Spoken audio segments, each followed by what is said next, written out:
हरे कृष्णा। हरे कृष्णा माता जी प्रणाम। हरे कृष्णा माता जी प्रणामम। हरि बोल। प्रणाम। हरे कृष्णा।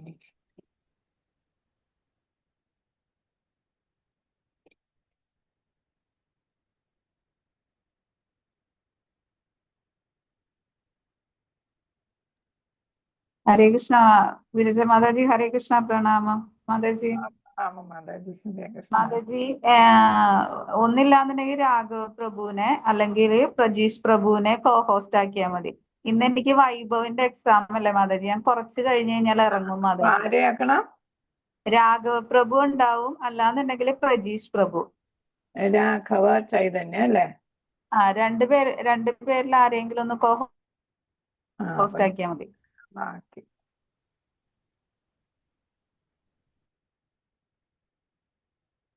ഹരേ കൃഷ്ണ. അപ്പം മാതാജി ലീവ് ചെയ്തോളൂ. ഞാൻ ലീവ് ചെയ്തോളാം, കുഴപ്പമില്ലല്ലോ. ഞാൻ അറ്റൻഡൻസ് ഇട്ടിട്ട് ലീവ് ചെയ്യാം മാതാജി. അപ്പൊ എല്ലാ ആശംസകളും പരീക്ഷയ്ക്ക്. താങ്ക് യു മാതാജി. ഹരേ കൃഷ്ണ പ്രണാമം. ഹരേ കൃഷ്ണ മാതാജി.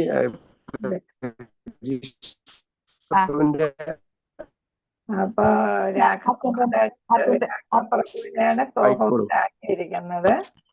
ഞാൻ അറ്റൻഡൻസ് ലിങ്ക് ഇടാം ട്ടാ പ്രഭു. ഹരേ കൃഷ്ണ. ലിങ്ക് ഇട്ടിട്ട് മാതാജി. ഹരേ കൃഷ്ണ. മാതാജി ലിങ്ക് ഇട്ടേക്ക്, അറ്റൻഡൻസ് ലിങ്ക്. മാതാജി ഞാൻ ലിങ്ക് ഇട്ടിട്ട്. ശരി ശരി.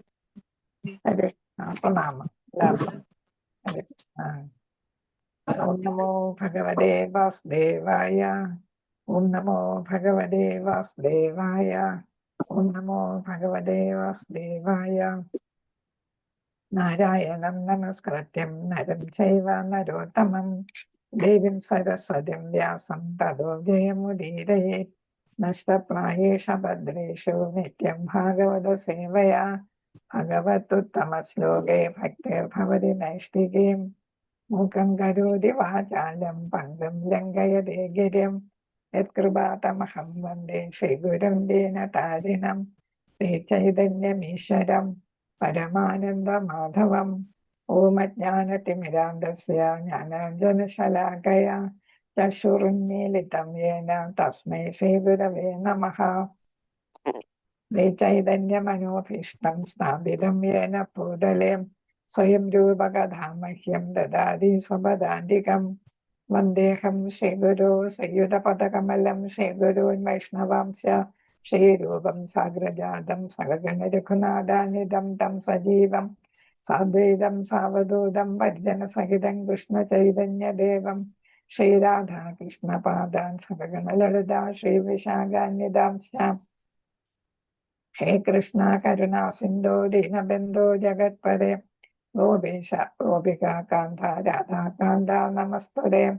സപ്തകാഞ്ചന ഗൗരാംഗീ ശ്രീരാധേ വൃന്ദാവനീശ്വരി നിഷഭാനുസുതേ ദേവി പ്രണമാമി ഹരിപ്രിയേ. വാഞ്ചകൽപതരൂപശ്ച കൃപാ സിന്ധുഭ്യൈവ ച പതിതാനാം പാവനേഭ്യോ വൈഷ്ണവേഭ്യോ നമോ നമഃ.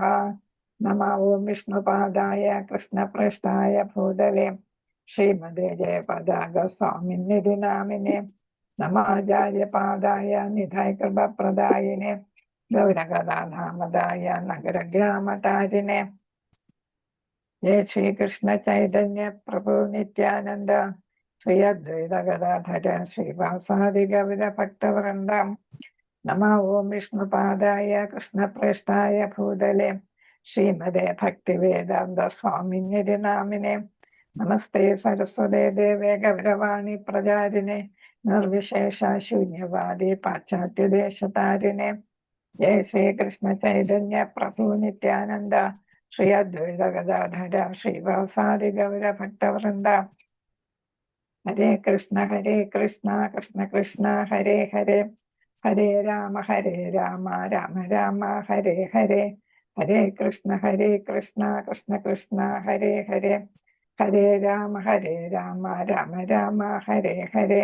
ഹരേ കൃഷ്ണ കൃഷ്ണ കൃഷ്ണ ഹരേ ഹരേ ഹരേ രാമ രാമ രാമ ഹരേ ഹരേ. ഹരേ കൃഷ്ണ. ശ്രീ ശ്രീ രാധാ ഗോവിന്ദ മന്ദിർ ഇസ്മോൻ മംഗലാപുരത്തിന്റെ ഭക്തിശാസ്ത്രി ഭഗവത്ഗീത ക്ലാസ്സിലേക്ക് എല്ലാവർക്കും സ്വാഗതം. എല്ലാവർക്കും പ്രണാമം. ഹരേ കൃഷ്ണ. ഹരേ കൃഷ്ണ. പ്രണാം മാതാജി. ഹരേ കൃഷ്ണ. പ്രണാമം. ഹരേ കൃഷ്ണ. ഹരേ നമ്മള് 10ാമത്തെ അധ്യായമാണ്. ഹരേ കൃഷ്ണ. നമോ ഭഗവതേ വാസുദേവായ. ഓം ശ്രീകൃഷ്ണ പരമാത്മനെ നമഃ. അധ 10മോധ്യായഃ വിഭൂതിയോഗഃ. ഹരേ കൃഷ്ണ.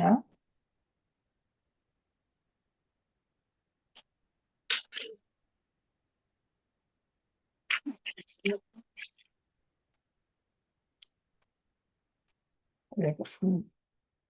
ഇപ്പൊ വിഭൂതി യോഗത്തില് കൃഷ്ണൻ എന്താണ് വിഭൂതി എന്ന് പറയുമ്പോ എന്താണ്? ഭഗവാന്റെ ശക്തി, അല്ലെങ്കിൽ സൃഷ്ടി, അല്ലെങ്കിൽ ഐശ്വര്യം.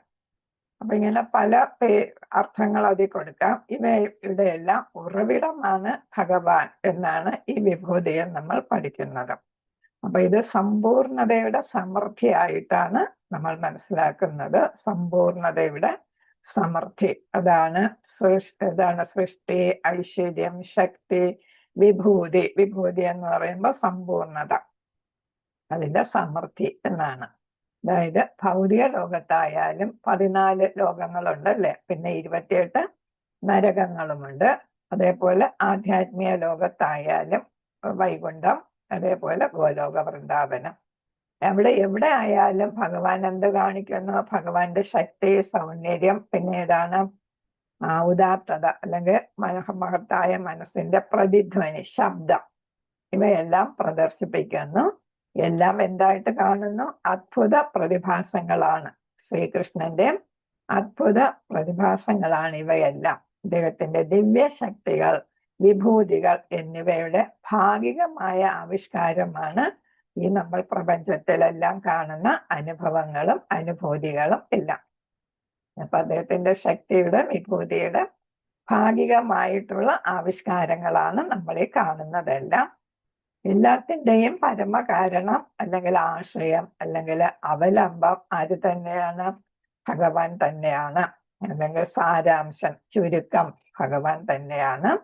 ഈ നിലകളിൽ ഭഗവാൻ കൃഷ്ണൻ സകല ജീവികളുടെയും പരമമായ, പരിപൂർണമായ, വ്യക്തമായ ആരാധന പാത്രമാണ്.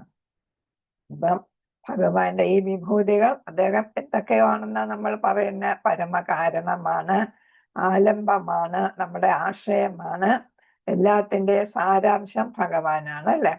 അപ്പൊ ഭഗവാൻ പല പല നിലകളിൽ അദ്ദേഹത്തിന്റെ ശക്തി, സൗന്ദര്യം ഇതെല്ലാം പ്രകടിപ്പിക്കുന്നു. എല്ലാം ഭാഗികമായിട്ടാണ് പ്രകടിപ്പിക്കുന്നത്.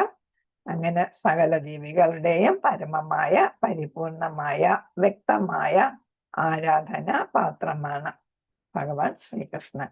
കൃഷ്ണ. ഇപ്പൊ ഇവിടെ പറയുന്നു കൃഷ്ണൻ എങ്ങനെ അജ്ഞാതനും എല്ലാറ്റിൻ്റെയും ഉറവിടം ആണെന്ന് മനസ്സിലാക്കാം. അപ്പൊ 1 മുതൽ 7 വരെയുള്ള ശ്ലോകങ്ങൾ അതാണ് പറയുന്നത്. പിന്നെ ഏതാണ് ശുദ്ധമായിട്ടുള്ള ഭക്തി, ഭഗവത്ഗീതയുടെ സാരാംശം ഞാനിപ്പോ പറഞ്ഞത് തന്നെ. അർജുനൻ കൃഷ്ണനെ പരമോന്നത സ്ഥാനത്ത് പ്രതിഷ്ഠിക്കുകയാണ് ചെയ്യുന്നത് അല്ലെ. ഇപ്പൊ ഗുരുവായിട്ടും പരമപുരുഷനായിട്ടും എല്ലാം ശ്രീകൃഷ്ണനെ ഭഗവാനായിട്ട് ആര് കാണുന്നു? അർജുനൻ കാണുന്നു. ഹരേ കൃഷ്ണ.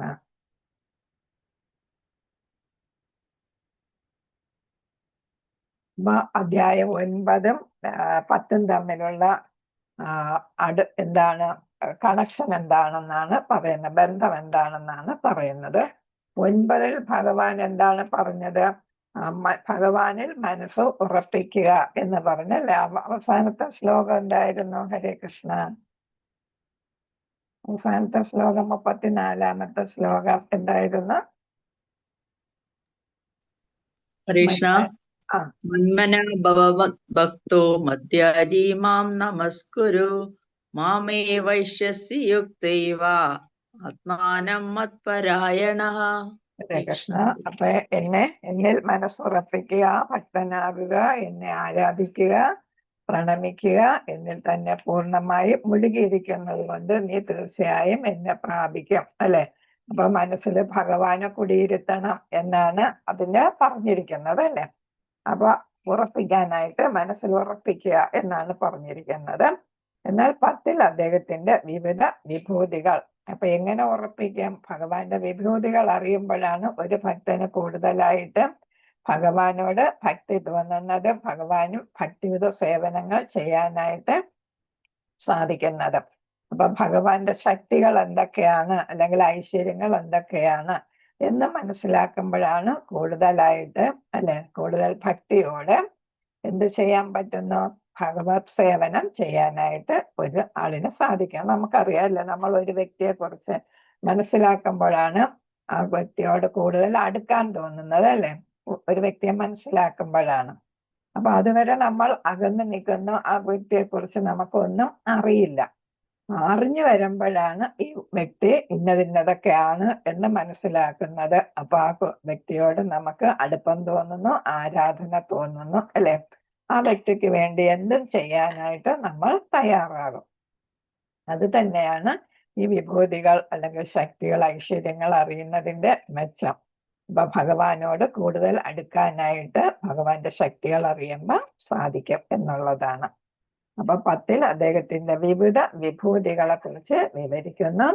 പ്രകൃതിയിലെ ഐശ്വര്യങ്ങൾ, ശക്തികൾ, മനോഹരമായ വസ്തുക്കൾ എല്ലാം കാണുമ്പോൾ ഭഗവാനെ സ്മരിക്കാനും ഇവ കണ്ടും കേട്ടും ഒരു ശുദ്ധ ഭക്തനായി എങ്ങനെ മാറുന്നു എന്നും ഭക്തി എങ്ങനെ വികസിക്കുന്നു എന്നും ഈ അധ്യായത്തിൽ പറയുകയാണ്.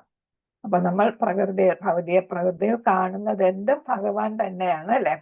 അപ്പൊ അത് കണ്ടും കേട്ടും അതേപോലെ നല്ലതും ചീത്തയായിട്ടുള്ള വസ്തുക്കൾ കാണുമ്പോഴും അതും ഭഗവാന്റെ സൃഷ്ടി തന്നെയാണെന്ന്, ഐശ്വര്യം തന്നെയാണെന്ന് നമുക്ക് മനസ്സിലാവും, നല്ലതും ചീത്തയും കണ്ടാലും. അപ്പൊ എന്ത് കണ്ടാലും നമ്മൾ ഭഗവാനെ സ്മരിക്കുന്ന ഒരവസ്ഥയായിരിക്കും ഈ വിഭൂതി യോഗത്തിലൂടെ ഉദ്ദേശിക്കുന്നത്. ഹരേ കൃഷ്ണ. അപ്പൊ ഇവിടെ ഇതാണ് 10ാമത്തെ അധ്യായത്തിൽ കൃഷ്ണൻ തന്റെ ഐശ്വര്യത്തെ കുറിച്ച് വിവരിക്കുന്നു. ഭക്തന് തന്റെ മനസ്സ് ഭഗവാനിൽ ഉറപ്പിക്കാനും ഈ ലോകത്തെ ഐശ്വര്യങ്ങൾ, ശക്തവും മനോഹരമായ എന്തും കാണുമ്പോൾ അദ്ദേഹത്തെ ഓർക്കാനും സാധിക്കുന്നു. ഹരേ കൃഷ്ണ. അപ്പൊ 7, 9 അധ്യായം തമ്മിൽ ബന്ധമുണ്ടെന്ന് നമ്മൾ പഠിച്ചല്ലേ? വിജ്ഞാന യോഗവും പിന്നെ ഏതാണ്? 9ാമത്തെ അധ്യായത്തിന്റെ പേരെന്താണ്? രാജഗുഹ്യം, രാജവിദ്യ, രാജഗുഹ്യം, അല്ലെ? അപ്പൊ ഇത് രണ്ടും തമ്മിൽ ബന്ധമുണ്ട്. അത് ഒന്നെന്താണ്? ഭഗവാനെ കുറിച്ച് വിശദമായിട്ട് പറയുന്നതാണ് ഏത്? കൂടുതൽ ജ്ഞാനം, ഗുഹ്യമായ രഹസ്യം പറയുന്നതാണ് 9. അപ്പൊ 7, 9 തമ്മിലുള്ള ബന്ധം നമ്മൾ പഠിച്ചു കഴിഞ്ഞതാണ്. ഇപ്പൊ എന്താണ്? അദ്ദേഹം തന്റെ പ്രത്യേക പ്രകടനങ്ങളെ കുറിച്ച് പറയുന്നു, എന്ന് വെച്ചാൽ ഐശ്വര്യങ്ങൾ, വിഭൂതികളെ കുറിച്ച് പറയുന്നു. അത് ഭക്തി വികസിക്കാനായിട്ട് ഇടയാക്കും. അപ്പൊ ഇവിടെ അധ്യായങ്ങളെ വിഭജിച്ചിരിക്കുന്നത്, ഒന്നാമത്തതില് എല്ലാത്തിന്റെയും ഉറവിടം എന്ന നിലയ്ക്ക് കൃഷ്ണന്റെ സ്ഥാനം എന്താണെന്നാണ് ഇവിടെ പറയുന്നത്. കൃഷ്ണൻ എങ്ങനെ അജ്ഞാതനും എല്ലാത്തിന്റെയും ഉറവിടമാണെന്ന് മനസ്സിലാക്കാം. 1 മുതൽ 7 വരെയുള്ള ശ്ലോകങ്ങളിൽ. 8 മുതൽ 11 വരെയുള്ളത് ശ്ലോകി ഭഗവത്ഗീതയാണ്. 8 മുതൽ 11 വരെ അതില് എന്താണ്? ശുദ്ധ ഭക്തിയെ കുറിച്ചും ഭഗവത്ഗീത സാരത്തെക്കുറിച്ചും പിന്നെ നമുക്ക് ഭഗവാനെ മനസ്സിലാക്കാനായിട്ട് നൽകുന്ന ബുദ്ധിയെ കുറിച്ചും അജ്ഞത നശിപ്പിക്കുന്നതിനെ കുറിച്ചും ഒക്കെയാണ് ഇതിൽ പറയുന്നത്. ശ്ലോകി ഭഗവത്ഗീത, അല്ലെ? 8 മുതൽ 11 വരെ. അതായത് അതെന്താണ്? ഭഗവത്ഗീതയുടെ സാരാംശം 4 ശ്ലോകങ്ങളിലായിട്ട് പറയുന്നതാണ്. 12 മുതൽ 18 വരെയുള്ള ശ്ലോകങ്ങളില് കൃഷ്ണന്റെ പരമദിവ്യോത്തമ പുരുഷൻ എന്ന സ്ഥാനം അർജുനൻ മനസ്സിലാക്കുന്നു. അത് അദ്ദേഹം അംഗീകരിക്കുന്നു. ഇതുവരെ ഒരു സുഹൃത്തായിട്ടും ബന്ധുവായിട്ടൊക്കെ അല്ലേ കണ്ടിരുന്നത്, അല്ലെ? ശിഷ്യത്വം സ്വീകരിച്ചുവെങ്കിലും പൂർണ്ണമായിട്ട് ഭഗവാനെ കുറിച്ച് മനസ്സിലാക്കാനായിട്ട് സാധിച്ചിരുന്നില്ല. ഇപ്പൊ എന്താണ്? വിഭൂതികൾ കേൾക്കുമ്പോൾ എന്ത് മനസ്സിലാകുന്നു? ഭഗവാനാണ് പരമദിവ്യോത്തമ പുരുഷനെന്ന് അർജുനന് മനസ്സിലാകുന്നു. ഭഗവാനെ അംഗീകരിക്കുകയും ചെയ്യുന്നു. അങ്ങനെ വരുമ്പോഴാണ് ഭഗവാൻ കൂടുതൽ ഭഗവാന്റെ മഹത്വങ്ങളെ കുറിച്ച് അറിയാനായിട്ട് താല്പര്യം പ്രകടിപ്പിക്കുന്നത്. 19 മുതൽ 42 ശ്ലോകം വരെ ഭഗവാന്റെ വിഭൂതികൾ അല്ലെങ്കിൽ ഐശ്വര്യങ്ങൾ ഭഗവാൻ തന്നെ വിവരിക്കുന്നു. നമ്മൾ പഠിച്ചിട്ടുണ്ട്, ഭഗവാനെ കുറിച്ച് അറിയാനായിട്ട് ഋഷിമാർക്കോ മുനിമാർക്കോ ആചാര്യന്മാർക്കോ ദേവന്മാർക്കോ ഒന്നും പറ്റത്തില്ല, അല്ലെ? അപ്പം ഭഗവാനെ കുറിച്ച് വ്യക്തമായിട്ട് അറിയുന്നത് ഭഗവാന് മാത്രം ആണ്. അപ്പൊ അതുകൊണ്ട് എന്താണ്, ഭഗവാൻ തന്നെ ഭഗവാന്റെ വിഭൂതികളുടെ ഒരംശം എല്ലാം അല്ല, ഏറ്റവും പ്രധാനമായിട്ട് ഉള്ളത് മാത്രം അർജുനന് വിശദീകരിച്ചു കൊടുക്കുകയാണ്, വിസ്തരിച്ചു കൊടുക്കുകയാണ്. അപ്പൊ അതാണ് എന്താണ് ഈ സമഗ്ര പ്രപഞ്ചത്തെയും ഭഗവാന്റെ ശക്തിയുടെ വിഭൂതിയുടെ ഒരു അംശം കൊണ്ട് എങ്ങനെ സൃഷ്ടിക്കുന്നു, നിലനിർത്തുന്നു, പിന്നെ അവസാനം സംഹാരം നടത്തുന്നു എന്നതിനെ കുറിച്ചാണ് ഇതില് പറയുന്നത്. ഹരേ കൃഷ്ണ. അപ്പൊ ആദ്യത്തെ ആ കാര്യങ്ങളാണ് ഇതിൽ കൊടുത്തിരിക്കുന്നത്. ഉത്ഭവം മനസ്സിലാക്കാൻ അസാധ്യമാണ്, കാരണം അദ്ദേഹമാണ് എല്ലാത്തിൻ്റെയും സൃഷ്ടികർത്താവ്, അല്ലെ, ഉറവിടം. അപ്പൊ അത് കാരണം എന്താണ്, മറ്റുള്ളവർക്ക്, ഈവൻ ദേവന്മാർക്ക് പോലും ഋഷിമാർക്ക് പോലും മനസ്സിലാക്കാന് സാധിക്കത്തില്ല. പക്ഷെ ഒരാള് കൃഷ്ണന്റെ ഭക്തിയോടെ സേവിച്ച് ശുദ്ധ ഭക്തിയിലെത്തുകയാണെങ്കിൽ അദ്ദേഹത്തിന് ഒരു ഭാഗികമായിട്ട് മനസ്സിലാക്കാനായിട്ട് സാധിക്കും. അപ്പൊ ഇതിന്റെ പ്രായോഗിക പ്രയോഗം, നമ്മൾ എന്ത് പഠിച്ചാലും അതിന് 3 കാര്യങ്ങളുണ്ട്. ഞാൻ ആദ്യത്തെ ക്ലാസ്സിൽ പറഞ്ഞ സംബന്ധം, പിന്നെ ഏതാണ് രണ്ടാമത്തെ, എന്താണ് അഭിധേയം, പിന്നെ മൂന്നാമത്തത് പ്രയോജനം, അല്ലെ? അപ്പൊ ഇവിടെ സംബന്ധത്തെ കുറിച്ച് പറഞ്ഞു, ഭഗവാന്റെ ഭഗവാനുമായിട്ടുള്ള ബന്ധം, അദ്ദേഹമാണ് എല്ലാത്തിന്റെയും ഉറവിടം എന്നല്ല. പിന്നെ ഏതാണ്, അത് മനസ്സിലാക്കുന്നത് ഭക്തിയോടെ സേവിക്കുമ്പോഴാണ്. അതാണ് പ്രക്രിയ, അല്ലെ, അഭിധേയം. മൂന്നാമത്തത് അതിന്റെ പ്രയോഗം അല്ലെങ്കിൽ പ്രയോജനം, അതാണ് ഇവിടെ പറയുന്നത്. അപ്പൊ എല്ലാ അധ്യായങ്ങളിലും ഈ 3 എണ്ണം കാണും. നമ്മളത് ശ്രദ്ധിക്കണമെന്ന് മാത്രം. കൃഷ്ണന്റെ പരമോന്നത സ്ഥാനത്തെ കുറിച്ചുള്ള അറിവ് ഒരു വ്യക്തിക്ക് ഭക്തി സേവന പ്രക്രിയയിൽ ഏർപ്പെടുമ്പോൾ മാത്രമേ സാധിക്കുള്ളൂ. അതൊരു പ്രചോദനമായിട്ട് വരുന്നു. അറിവെന്ത് ചെയ്യുന്നു? പ്രചോദനം. കാരണം എന്താ, കൂടുതൽ ഭക്തി ചെയ്യാനുള്ള ഒരു ഇൻസ്പിറേഷൻ ആയിട്ട് മാറുന്നു.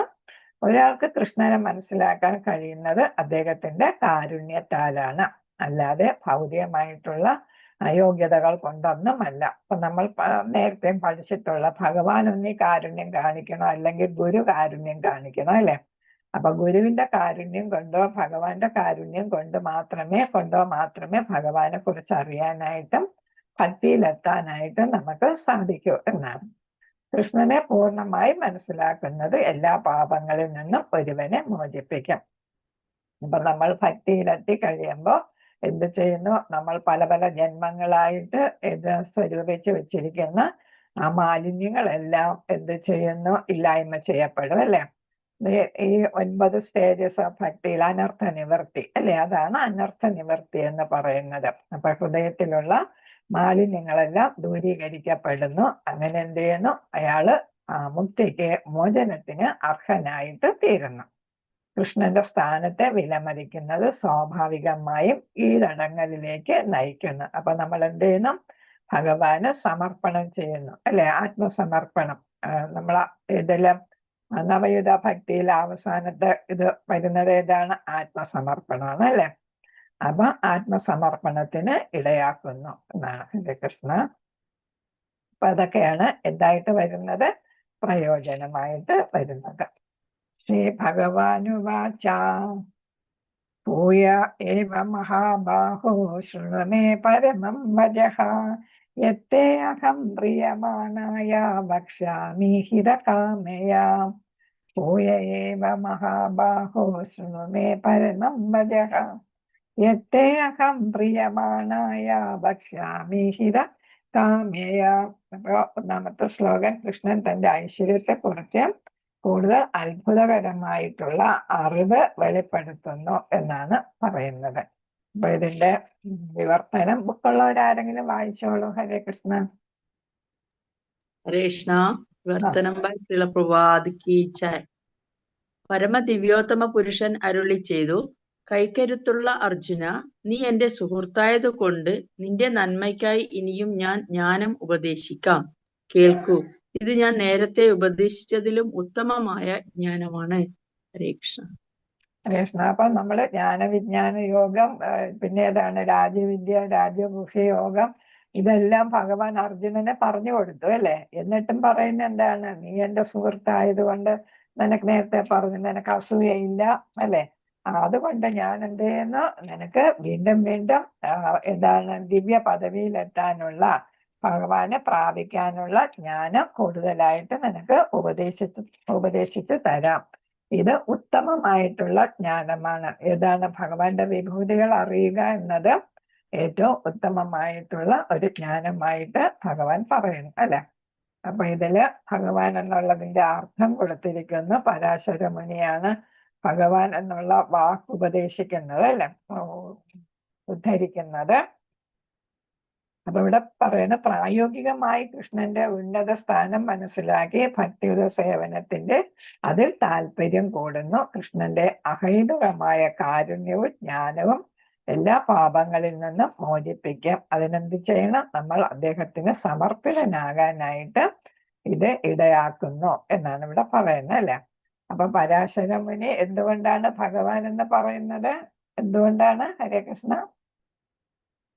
ഭഗവാന്റെ ഷഡൈശ്വര്യങ്ങൾ അല്ലെ, ഷഡൈശ്വര്യങ്ങൾ അല്ലെ ഉള്ളത് കൊണ്ടാണ് ഭഗവാൻ എന്നുള്ള നാമം ശ്രീകൃഷ്ണന് നൽകുന്നത്. അപ്പൊ ഇവിടെ എന്താണ് അതിനെ കുറിച്ച് ഇവിടെ പറയുന്നുണ്ട്. ഭഗവാന്റെ അർത്ഥം പരാശര മുനി, പിന്നെ ഏതാണ് ജ്ഞാനത്യാഗം, അതൊക്കെ നമുക്കറിയാം എന്നുള്ളതാണ്.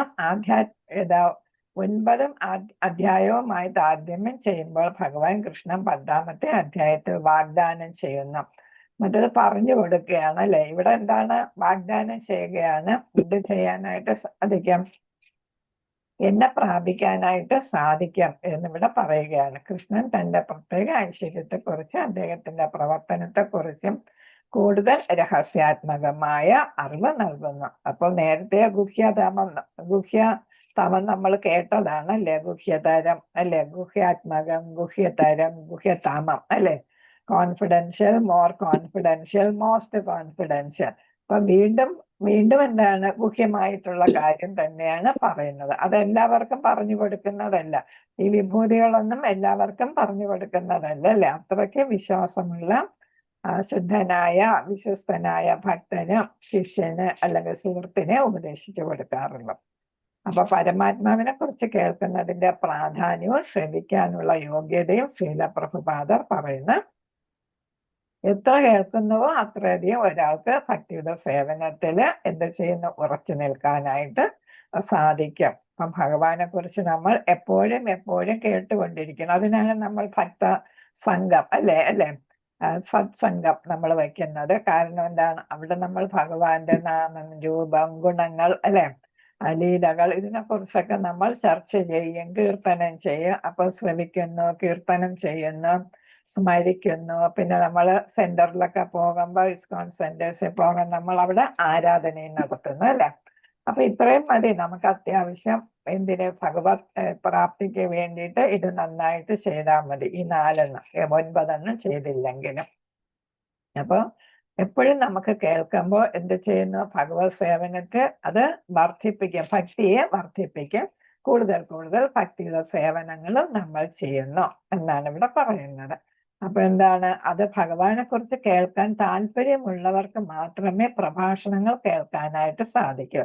നമ്മൾ തന്നെ ചിലരെന്താ TV-യിലും മറ്റ് പ്രോഗ്രാംസ് ഒക്കെ ആയിരിക്കും കാണുക. പക്ഷെ നമ്മൾ TV ഓപ്പൺ ചെയ്ത് എന്തായിരിക്കും കാണുക, യൂട്യൂബിലായാലും അല്ലാതെയും ഭഗവാനെ കുറിച്ചുള്ള കാര്യങ്ങളായിരിക്കും ഓരോരുത്തരുടെ പ്രഭാഷണം. ഒന്നുകിൽ ശ്രീല പ്രഭുപാദരുടെ പ്രഭാഷണം, അല്ലെങ്കിൽ ഇപ്പോ ഗൗരംഗദാസ്, അങ്ങനെ പറഞ്ഞിട്ട്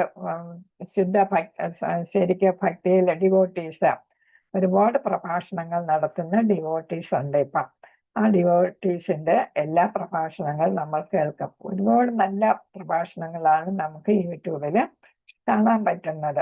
ഭാഗവതത്തെ കുറിച്ചും ഭഗവാനെ കുറിച്ചും. ഓരോ ആഘോഷങ്ങൾ വരുമ്പോൾ ആ ആഘോഷവുമായി ബന്ധപ്പെടുത്തി, ജന്മാഷ്ടമി വരുമ്പോ ഭഗവാന്റെ ജന്മാഷ്ടമിയെ അതുമായിട്ട് ബന്ധപ്പെട്ട്, രാധാഷ്ടമി വരുമ്പോ അതുമായിട്ട് ബന്ധപ്പെട്ട്, അതേപോലെ തന്നെ കർക്കിടക മാസത്തിലാകുമ്പോൾ ശ്രീരാമചന്ദ്രനെ കുറിച്ച് അല്ലെ, അങ്ങനെ ഓരോ പ്രത്യേക കാര്യങ്ങൾ വിശേഷങ്ങൾ വരുമ്പോൾ അതിനെക്കുറിച്ചുള്ള പ്രഭാഷണം, നല്ല നല്ല പ്രഭാഷണങ്ങളാണ്. ഹിന്ദിയിലും ഇംഗ്ലീഷിലുമാണ്. അപ്പൊ ഈ രണ്ട് ഭാഷയും നമുക്ക് ഏകദേശം മലയാളികൾക്ക് ഇതെല്ലാം രണ്ട് ഭാഷയും അല്ലെ, മലയാളത്തോടൊപ്പം നമുക്കറിയാം നമ്മൾ 3 ലാംഗ്വേജ് പാറ്റേണിൽ വന്നവരാണ് അല്ലെ. അപ്പൊ അതൊക്കെ കേൾക്കുന്നത് കൊള്ളാം. ഹരേ കൃഷ്ണ. അപ്പം മറ്റുള്ളവർക്ക് അത്തരം പ്രഭാഷണങ്ങൾ കേൾക്കാനായിട്ട് ശ്രദ്ധിക്കാനായിട്ട് കഴിയില്ല. അർജുനൻ തനിക്ക് വളരെ പ്രിയപ്പെട്ടവനായതിനാൽ അദ്ദേഹം അവന്റെ പ്രയോജനത്തിനാണ് ഭഗവാൻ ഇതെല്ലാം പറഞ്ഞു കൊടുക്കുന്നത്. ഹരേ കൃഷ്ണ. അപ്പൊ ഇവിടെ പറയുന്നു, അടുത്ത രണ്ടാമത്തെ ശ്ലോകത്തിലേക്ക് വരുന്നു. അപ്പൊ എന്താണ്, എത്ര കേൾക്കുന്നവോ ശ്രീല പ്രഭുപാദർ പറയുന്നുണ്ട്, അർജുനൻ തനിക്ക് ഏറ്റവും പ്രിയപ്പെട്ടവനാകയാൽ ഈ ഉപദേശങ്ങൾ ഭഗവാൻ അർജുനന് നൽകുന്നു എന്നാണ്. രണ്ടാമത്തെ ശ്ലോകത്തില് നമേ വിദുസുരഗണ പ്രഭവം ന മഹർഷയഃ അഹം വാദിർഹി ദേവാനാ മഹർഷീണാം ച സർവശഃ. നമേ വിദുസുരഗണ പ്രഭവം ന മഹർഷയഃ അഹം വാദിർഹി ദേവാനാ മഹർഷീണാം ച സർവശഃ. ആരെങ്കിലും വായിച്ചോളൂ വിവർത്തനം. ഹരേ കൃഷ്ണ. ഹരേ കൃഷ്ണ. വായിച്ചോളൂ. എന്റെ ഉത്പത്തി, വിഭൂതി എന്നിവയെപ്പറ്റി ദേവന്മാർക്കോ ഋഷികൾക്കോ അറിഞ്ഞുകൂടാ. ഏതു വിധത്തിലും അവരുടെ എല്ലാം ഉത്ഭവസ്ഥാനം ഞാനാണ്. ഹരേ കൃഷ്ണ. അപ്പൊ നമ്മൾ ഭാഗവതത്തിലും പഠിക്കുന്നുണ്ട്, എന്താണ്, എല്ലാത്തിന്റെയും സൃഷ്ടി അല്ലെ, സൃഷ്ടിസ്ഥിതി സംഹാരത്തിന്റെ കാരണഭൂതൻ ആരാണെന്നാണ്, ഭഗവാൻ തന്നെയാണ് എന്ന് നമ്മൾ ഭാഗവതത്തിൽ ആദ്യത്തെ സ്കന്ധത്തിൽ തന്നെ പഠിക്കുന്നുണ്ട്. അപ്പൊ ഇവിടെ ഉത്ഭവത്തെ കുറിച്ച് പറയാണ്. ഭഗവാന്റെ ഉത്ഭവത്തിനെ കുറിച്ചോ അതേപോലെ തന്നെ മറ്റു ഭഗവാൻ ഉത്ഭവം ഇല്ല അല്ലെ, ആദിയും അന്ത്യവും ഇല്ലാത്തതാണ് ഭഗവാൻ അല്ലെ. ഭഗവാൻ ജനിക്കുന്നുമില്ല മരിക്കുന്നുമില്ല. അതേസമയം മറ്റ് എല്ലാത്തിന്റെയും നിഗൂഢമായ ഉത്ഭവം, അതാണ് പ്രപഞ്ചത്തിന്റെ ഉത്ഭവം. അതേപോലെ തന്നെ എല്ലാ ജീവജാലങ്ങളുടെ എല്ലാം ഉത്ഭവം. അതിനെക്കുറിച്ച് ആർക്കും അറിയില്ല. ദേവന്മാർക്കോ ഋഷിമാർക്കോ പോലും അറിയാനായിട്ട് സാധിക്കത്തില്ല. കാരണം എന്താണ്, അവരെല്ലാം പെട്ടെന്ന് ഇങ്ങനെ സൃഷ്ടിക്കപ്പെടുകയാണ് അല്ലെ. അപ്പൊ ഒരുമിച്ചുള്ള ഒരു സൃഷ്ടിയാണ് അതെന്ന് നമ്മൾ കഴിഞ്ഞ ഇതിൽ പഠിച്ചായിരുന്നു. അപ്പൊ എന്താണ്, ഈശ്വര പരമകൃഷ്ണ സച്ചിദാനന്ദ വിഗ്രഹ അനാദിരാദിർ ഗോവിന്ദ സർവകാരണ കാരണ. അപ്പൊ എന്താണ്, ഭഗവാൻ കൃഷ്ണൻ എന്താണ്, എല്ലാത്തിന്റെയും പരമമായിട്ടും പരമദിവ്യോത്തമ പുരുഷനാണ്. സദാസമയം സച്ചിദാനന്ദനാണ് അല്ലെ. സച്ചിത് ആനന്ദം അല്ലെ. സത്ത് ചിത്ത് ആനന്ദം, ശാശ്വതമായിട്ടുള്ള അറിവോട് കൂടിയ ആനന്ദമാണ്. അങ്ങനത്തെ വിഗ്രഹമാണ്. അദ്ദേഹത്തിന് എന്തില്ല, ആദിയുമില്ല അവസാനവുമില്ല അല്ലെ. ഗോവിന്ദനും എല്ലാത്തിന്റെയും കാരണക്കാരനും കാരണഭൂതനും ഭഗവാൻ തന്നെ. അദ്ദേഹത്തിന് മറ്റൊരു ഉത്ഭവമില്ല. എല്ലാത്തിന്റെയും കാരണം എന്താണ്, പ്രധാന കാരണം ആര് തന്നെയാണ്, ഭഗവാൻ തന്നെയാണ്. ദേവന്മാർക്കോ മുക്തരായ ഋഷിമാർക്കോ പോലും കൃഷ്ണനെ പൂർണ്ണമായി അറിയാൻ കഴിയില്ല. കാരണം എന്താണ്, എല്ലാവരുടെയും എല്ലാ ദേവന്മാരുടെയും മഹാജ്ഞാനികളുടെയും ഉത്ഭവം കൃഷ്ണനിൽ നിന്നാണ്. അപ്പൊ എല്ലാം കൃഷ്ണനിൽ നിന്ന് ഉത്ഭവിക്കുന്നത് കാരണം കൃഷ്ണനെ അറിയാനായിട്ട് ദേവന്മാർക്കോ അല്ലെങ്കിൽ മുക്താത്മാക്കളായ ഋഷിമാർക്കോ പോലും സാധിക്കത്തില്ല എന്നാണ് ഇവിടെ പറയുന്നത്. ഹരേ കൃഷ്ണ. അപ്പൊ വീണ്ടും പറയുന്നു, ഏതാണ് മാനദണ്ഡം, ഭഗവാനെ മനസ്സിലാക്കാനുള്ള യോഗ്യത എന്താണെന്ന് പറയുന്നത്. അത് നമുക്ക് ഭൗതികവാദികൾക്ക് അല്ലെങ്കിൽ ഭൗതികമായിട്ടുള്ള ഒരു യോഗ്യതകളും ആവശ്യമില്ല അല്ലെ. കോളേജ് വിദ്യാഭ്യാസമോ ഒന്നും ആവശ്യമില്ല. എന്തുമാത്രം മതി, ഭക്തി, ശുദ്ധമായിട്ടുള്ള ഭക്തി മാത്രം മതി ഭഗവാനെ മനസ്സിലാക്കാൻ എന്നാണ്. സ്കോളർഷിപ്പ് ആവശ്യമായ യോഗ്യത അല്ല എന്നാണ് പറയുന്നത്. അതേപോലെ തന്നെ കൃഷ്ണനെയോ അദ്ദേഹത്തിന്റെ പേരിനെയോ അദ്ദേഹത്തിന്റെ വ്യക്തിത്വത്തെയോ മനസ്സിലാക്കാനായിട്ട് ദേവന്മാർക്കോ മഹാമുനിമാർക്കോ കഴിയില്ല. അപ്പൊ എന്താണ്, ഈ ചെറിയ ഗ്രഹത്തിലെ പണ്ഡിതന്മാരെ കുറിച്ച് എന്താണ് സംസാരിക്കേണ്ടത്? അപ്പൊ എന്താണ്, പണ്ഡിതന്മാരെന്ന് പറഞ്ഞാൽ ഭൗതിക വിദ്യാഭ്യാസമുള്ളവരെയാണ് ഇവിടെ ഉദ്ദേശിക്കുന്നത്. അപ്പൊ ഭൗതിക വിദ്യാഭ്യാസമുള്ള അവർക്ക് എന്താണ്, ഭഗവാനെ കുറിച്ച് മനസ്സിലാക്കാനായിട്ട് സാധിക്കില്ല. നമുക്കറിയാം, നമ്മൾ കോളേജ് വിദ്യാഭ്യാസമൊക്കെ നേടിയാലും നമുക്കെന്താണ് ആത്മീയമായിട്ടുള്ള കാര്യങ്ങളൊന്നും നമ്മൾ അവിടെ പഠിക്കുന്നില്ല. അപ്പൊ നമ്മൾ എന്താണ് വയറ് നിറയ്ക്കാനുള്ള കാര്യങ്ങൾ മാത്രം, ബോത്തൻസ് മീറ്റ് അല്ലെ, അതിനുള്ള കാര്യങ്ങൾ മാത്രമേ നമ്മൾ അവിടെ പഠിക്കുന്നുള്ളൂ. അതുകൊണ്ട് എന്താണ് പരമാത്മാവ് ഒരു സാധാരണ മനുഷ്യനായി ഈ ഗ്രഹത്തിൽ വന്ന് ഇത്രയും അസാധാരണമായ പ്രവർത്തനങ്ങൾ നടത്തുന്നത് എന്തുകൊണ്ടാണെന്ന് ആർക്കും മനസ്സിലാകുന്നില്ല. ഭഗവാന്റെ ഭഗവാൻ ഇവിടെ ആവിർഭവിച്ചത് എന്തിനാണെന്ന് പോലും ആർക്കും മനസ്സിലാകുന്നില്ല. കാരണം എന്താ, ഭഗവാൻ ഒരു ഭുജമുള്ള ആളായിട്ടാണ് വന്നിരിക്കുന്നത് അല്ലെ, ഇരു കൈകളുള്ള ശ്രീകൃഷ്ണ രൂപത്തിലാണ് വന്നിരിക്കുന്നത്. സാധാരണ ഒരു മനുഷ്യനെ പോലെ തോന്നിക്കുന്ന തരത്തിലാണ് ആവിർഭവിച്ചിരിക്കുന്നത്. അപ്പൊ അതുകൊണ്ട് മനസ്സിലാക്കാൻ സാധിക്കത്തില്ല. പിന്നെ ഊഹക്കച്ചവടക്കാർക്ക് ഭഗവാൻ ഇന്നതാണെന്നൊക്കെ ഊഹിക്കുന്നവർക്ക് ഹൈപ്പോത്തിസിസിലൂടെ ഭഗവാനെ അറിയാൻ, ജ്ഞാനയോഗയിലൂടെ അറിയാനൊക്കെ ശ്രമിക്കുന്നവർക്ക് മനസ്സിലായെന്ന് വരത്തില്ല. അപ്പൊ അവർ ചിലപ്പോ ഭഗവാനെ കുറിച്ച് യഥാർത്ഥത്തിലുള്ള നിഗമനത്തിലെത്താനായിട്ട് സാധിക്കത്തില്ല. നമ്മൾ അഷ്ടാംഗ യോഗയെ പഠിച്ചതൊക്കെയാണ് അല്ലെ, ഹൈപ്പോത്തിസിസ്, ഒരു സ്റ്റേറ്റ്മെന്റ് ഉണ്ടാക്കുന്നു, ഒരു ഊഹം ഉണ്ടാക്കുന്നു, എന്നിട്ട് അതിനെക്കുറിച്ചുള്ള പിന്നെ രേഖകളെല്ലാം ശേഖരിച്ച് അതിനെ അനലൈസ് ചെയ്ത് അവസാനം ഒരു നിഗമനത്തിലെത്തും. അങ്ങനെ മാനസിക ഊഹാപോഹങ്ങളിലൂടെ ഭഗവാനെ പ്രാപിക്കാനോ മനസ്സിലാക്കാനോ സാധിക്കത്തില്ല. ഭഗവാനെ മനസ്സിലാക്കണമെങ്കിൽ മാനസിക ഊഹാപോഹത്തിന് പകരം എന്താണ് വേണ്ടത്? ശുദ്ധ ഭക്തിയാണ് വേണ്ടത്. ശുദ്ധ ഭക്തിയിലൂടെ മാത്രമേ സാധിക്കൂ എന്നാണ്. യഥാർത്ഥ അവസ്ഥയിൽ അങ്ങനെ മനസ്സിലാക്കാം എന്നാണ് കൃഷ്ണനെയും അദ്ദേഹത്തിന്റെ ഭക്തരുടെയും അഭൂതപൂർവകമായ കാരുണ്യം. നേരത്തെ പറഞ്ഞില്ലേ, കൃഷ്ണന്റെ കാരുണ്യം വേണം, പിന്നെ യഥാർത്ഥമായിട്ടുള്ള ആചാര്യന്മാരുടെ കാരുണ്യവും നമുക്ക് വേണം. നമുക്കിപ്പോൾ ശൈല പ്രഭുപാദരുടെ കാരുണ്യമുണ്ടെങ്കിൽ നമുക്ക് ഭഗവാനെ മനസ്സിലാക്കാൻ. അതുകൊണ്ട് തന്നെയാണ് അങ്ങനെ തന്നെയാണ് നമ്മളിപ്പം മനസ്സിലാക്കുന്നതും അല്ലെ. ശ്രീല പ്രഭുപാദരാണ് നമുക്ക് ഭഗവത്ഗീതയും ഭാഗവതവും ഒക്കെ പഠിക്കാനായിട്ട് ഇടയാക്കിയത് അല്ലെ. അപ്പൊ ആരുടെ? ശ്രീല പ്രഭുപാദരുടെ കാരുണ്യം നമുക്കുണ്ടായി. ശ്രീല പ്രഭുപാദർക്ക് ആരുടെ കാരുണ്യം ഉണ്ടായി? ഭഗവാന്റെ കാരുണ്യം ഉണ്ടായി അല്ലെ. ഭഗവത്ഗീതയില് ശ്രീമദ് ഭാഗവതത്തിലുള്ള അദ്ദേഹത്തിന്റെ വാക്കുകൾ പഠിച്ചുകൊണ്ട് സത്യസന്ധമായി നമുക്ക് ഈ പുസ്തകങ്ങളിലൂടെ എല്ലാം നമുക്ക് ഭഗവാനെ മനസ്സിലാക്കാനായിട്ട് സാധിക്കും. മനസ്സിലാക്കി നമ്മൾ ഭക്തിയിലെത്തുന്നു, ഭക്തിയുടെ സേവനം ചെയ്യുന്നു. അങ്ങനെ നമുക്ക് ഭഗവാനെ പൂർണ്ണമായിട്ടും മനസ്സിലാക്കാനായിട്ട് സാധിക്കുന്നു എന്നാണ് പറയുന്നത്. അപ്പോ പരമസത്യത്തിൽ ജിജ്ഞാസയുള്ളവരോട് ഭഗവാൻ സൂചിപ്പിക്കുന്നു, ശ്രീ ഭഗവാനായ ഞാൻ ഇവിടെയുണ്ട്, ഞാനാണ് ആ പരമ ദിവ്യോത്തമ പുരുഷൻ എന്ന് ആര് പറയുന്നു? ഭഗവാൻ തന്നെ പറയുന്നുണ്ട് എന്നാണ്. ഭഗവത്ഗീതയിലും ഭാഗവതത്തിലും ഒക്കെ സച്ചിദാനന്ദമൂർത്തിയായ കൃഷ്ണനെ കുറിച്ച് അറിയുവാൻ എന്ത് വേണം?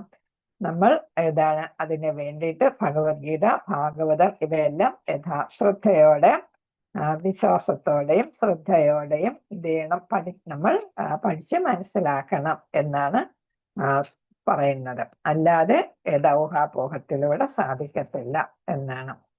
ഭഗവാന്റെ അഹൈതുകമായ കാരുണ്യത്താലും നമുക്ക് സാധിക്കും. സർവസ്വവും ഭഗവാന് സമർപ്പിക്കുന്ന ഭക്തർക്ക് മാത്രമേ ഭഗവാന്റെ കാരുണ്യം ലഭിക്കൂ.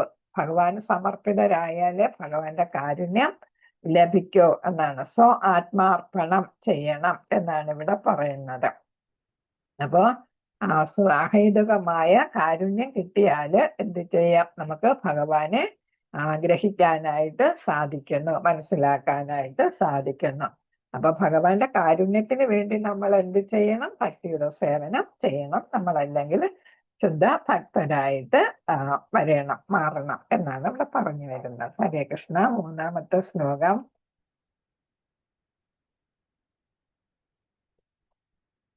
കൃഷ്ണ. യോ മാമജം അനാദിം ചാവേതി ലോകമഹേശ്വരം അസമ്മൂഢ സമർത്ഥേഷു സർവപാപേ പ്രമുച്യതേ. യോ മാം അജം അനാദിം ച വേത്തി ലോകമഹേശ്വരം അസമ്മൂഢ സമർത്ഥേഷു സർവപാപൈ പ്രമുച്യതേ. ഹരേ കൃഷ്ണ. വിവർത്തനാര വായിക്കാം.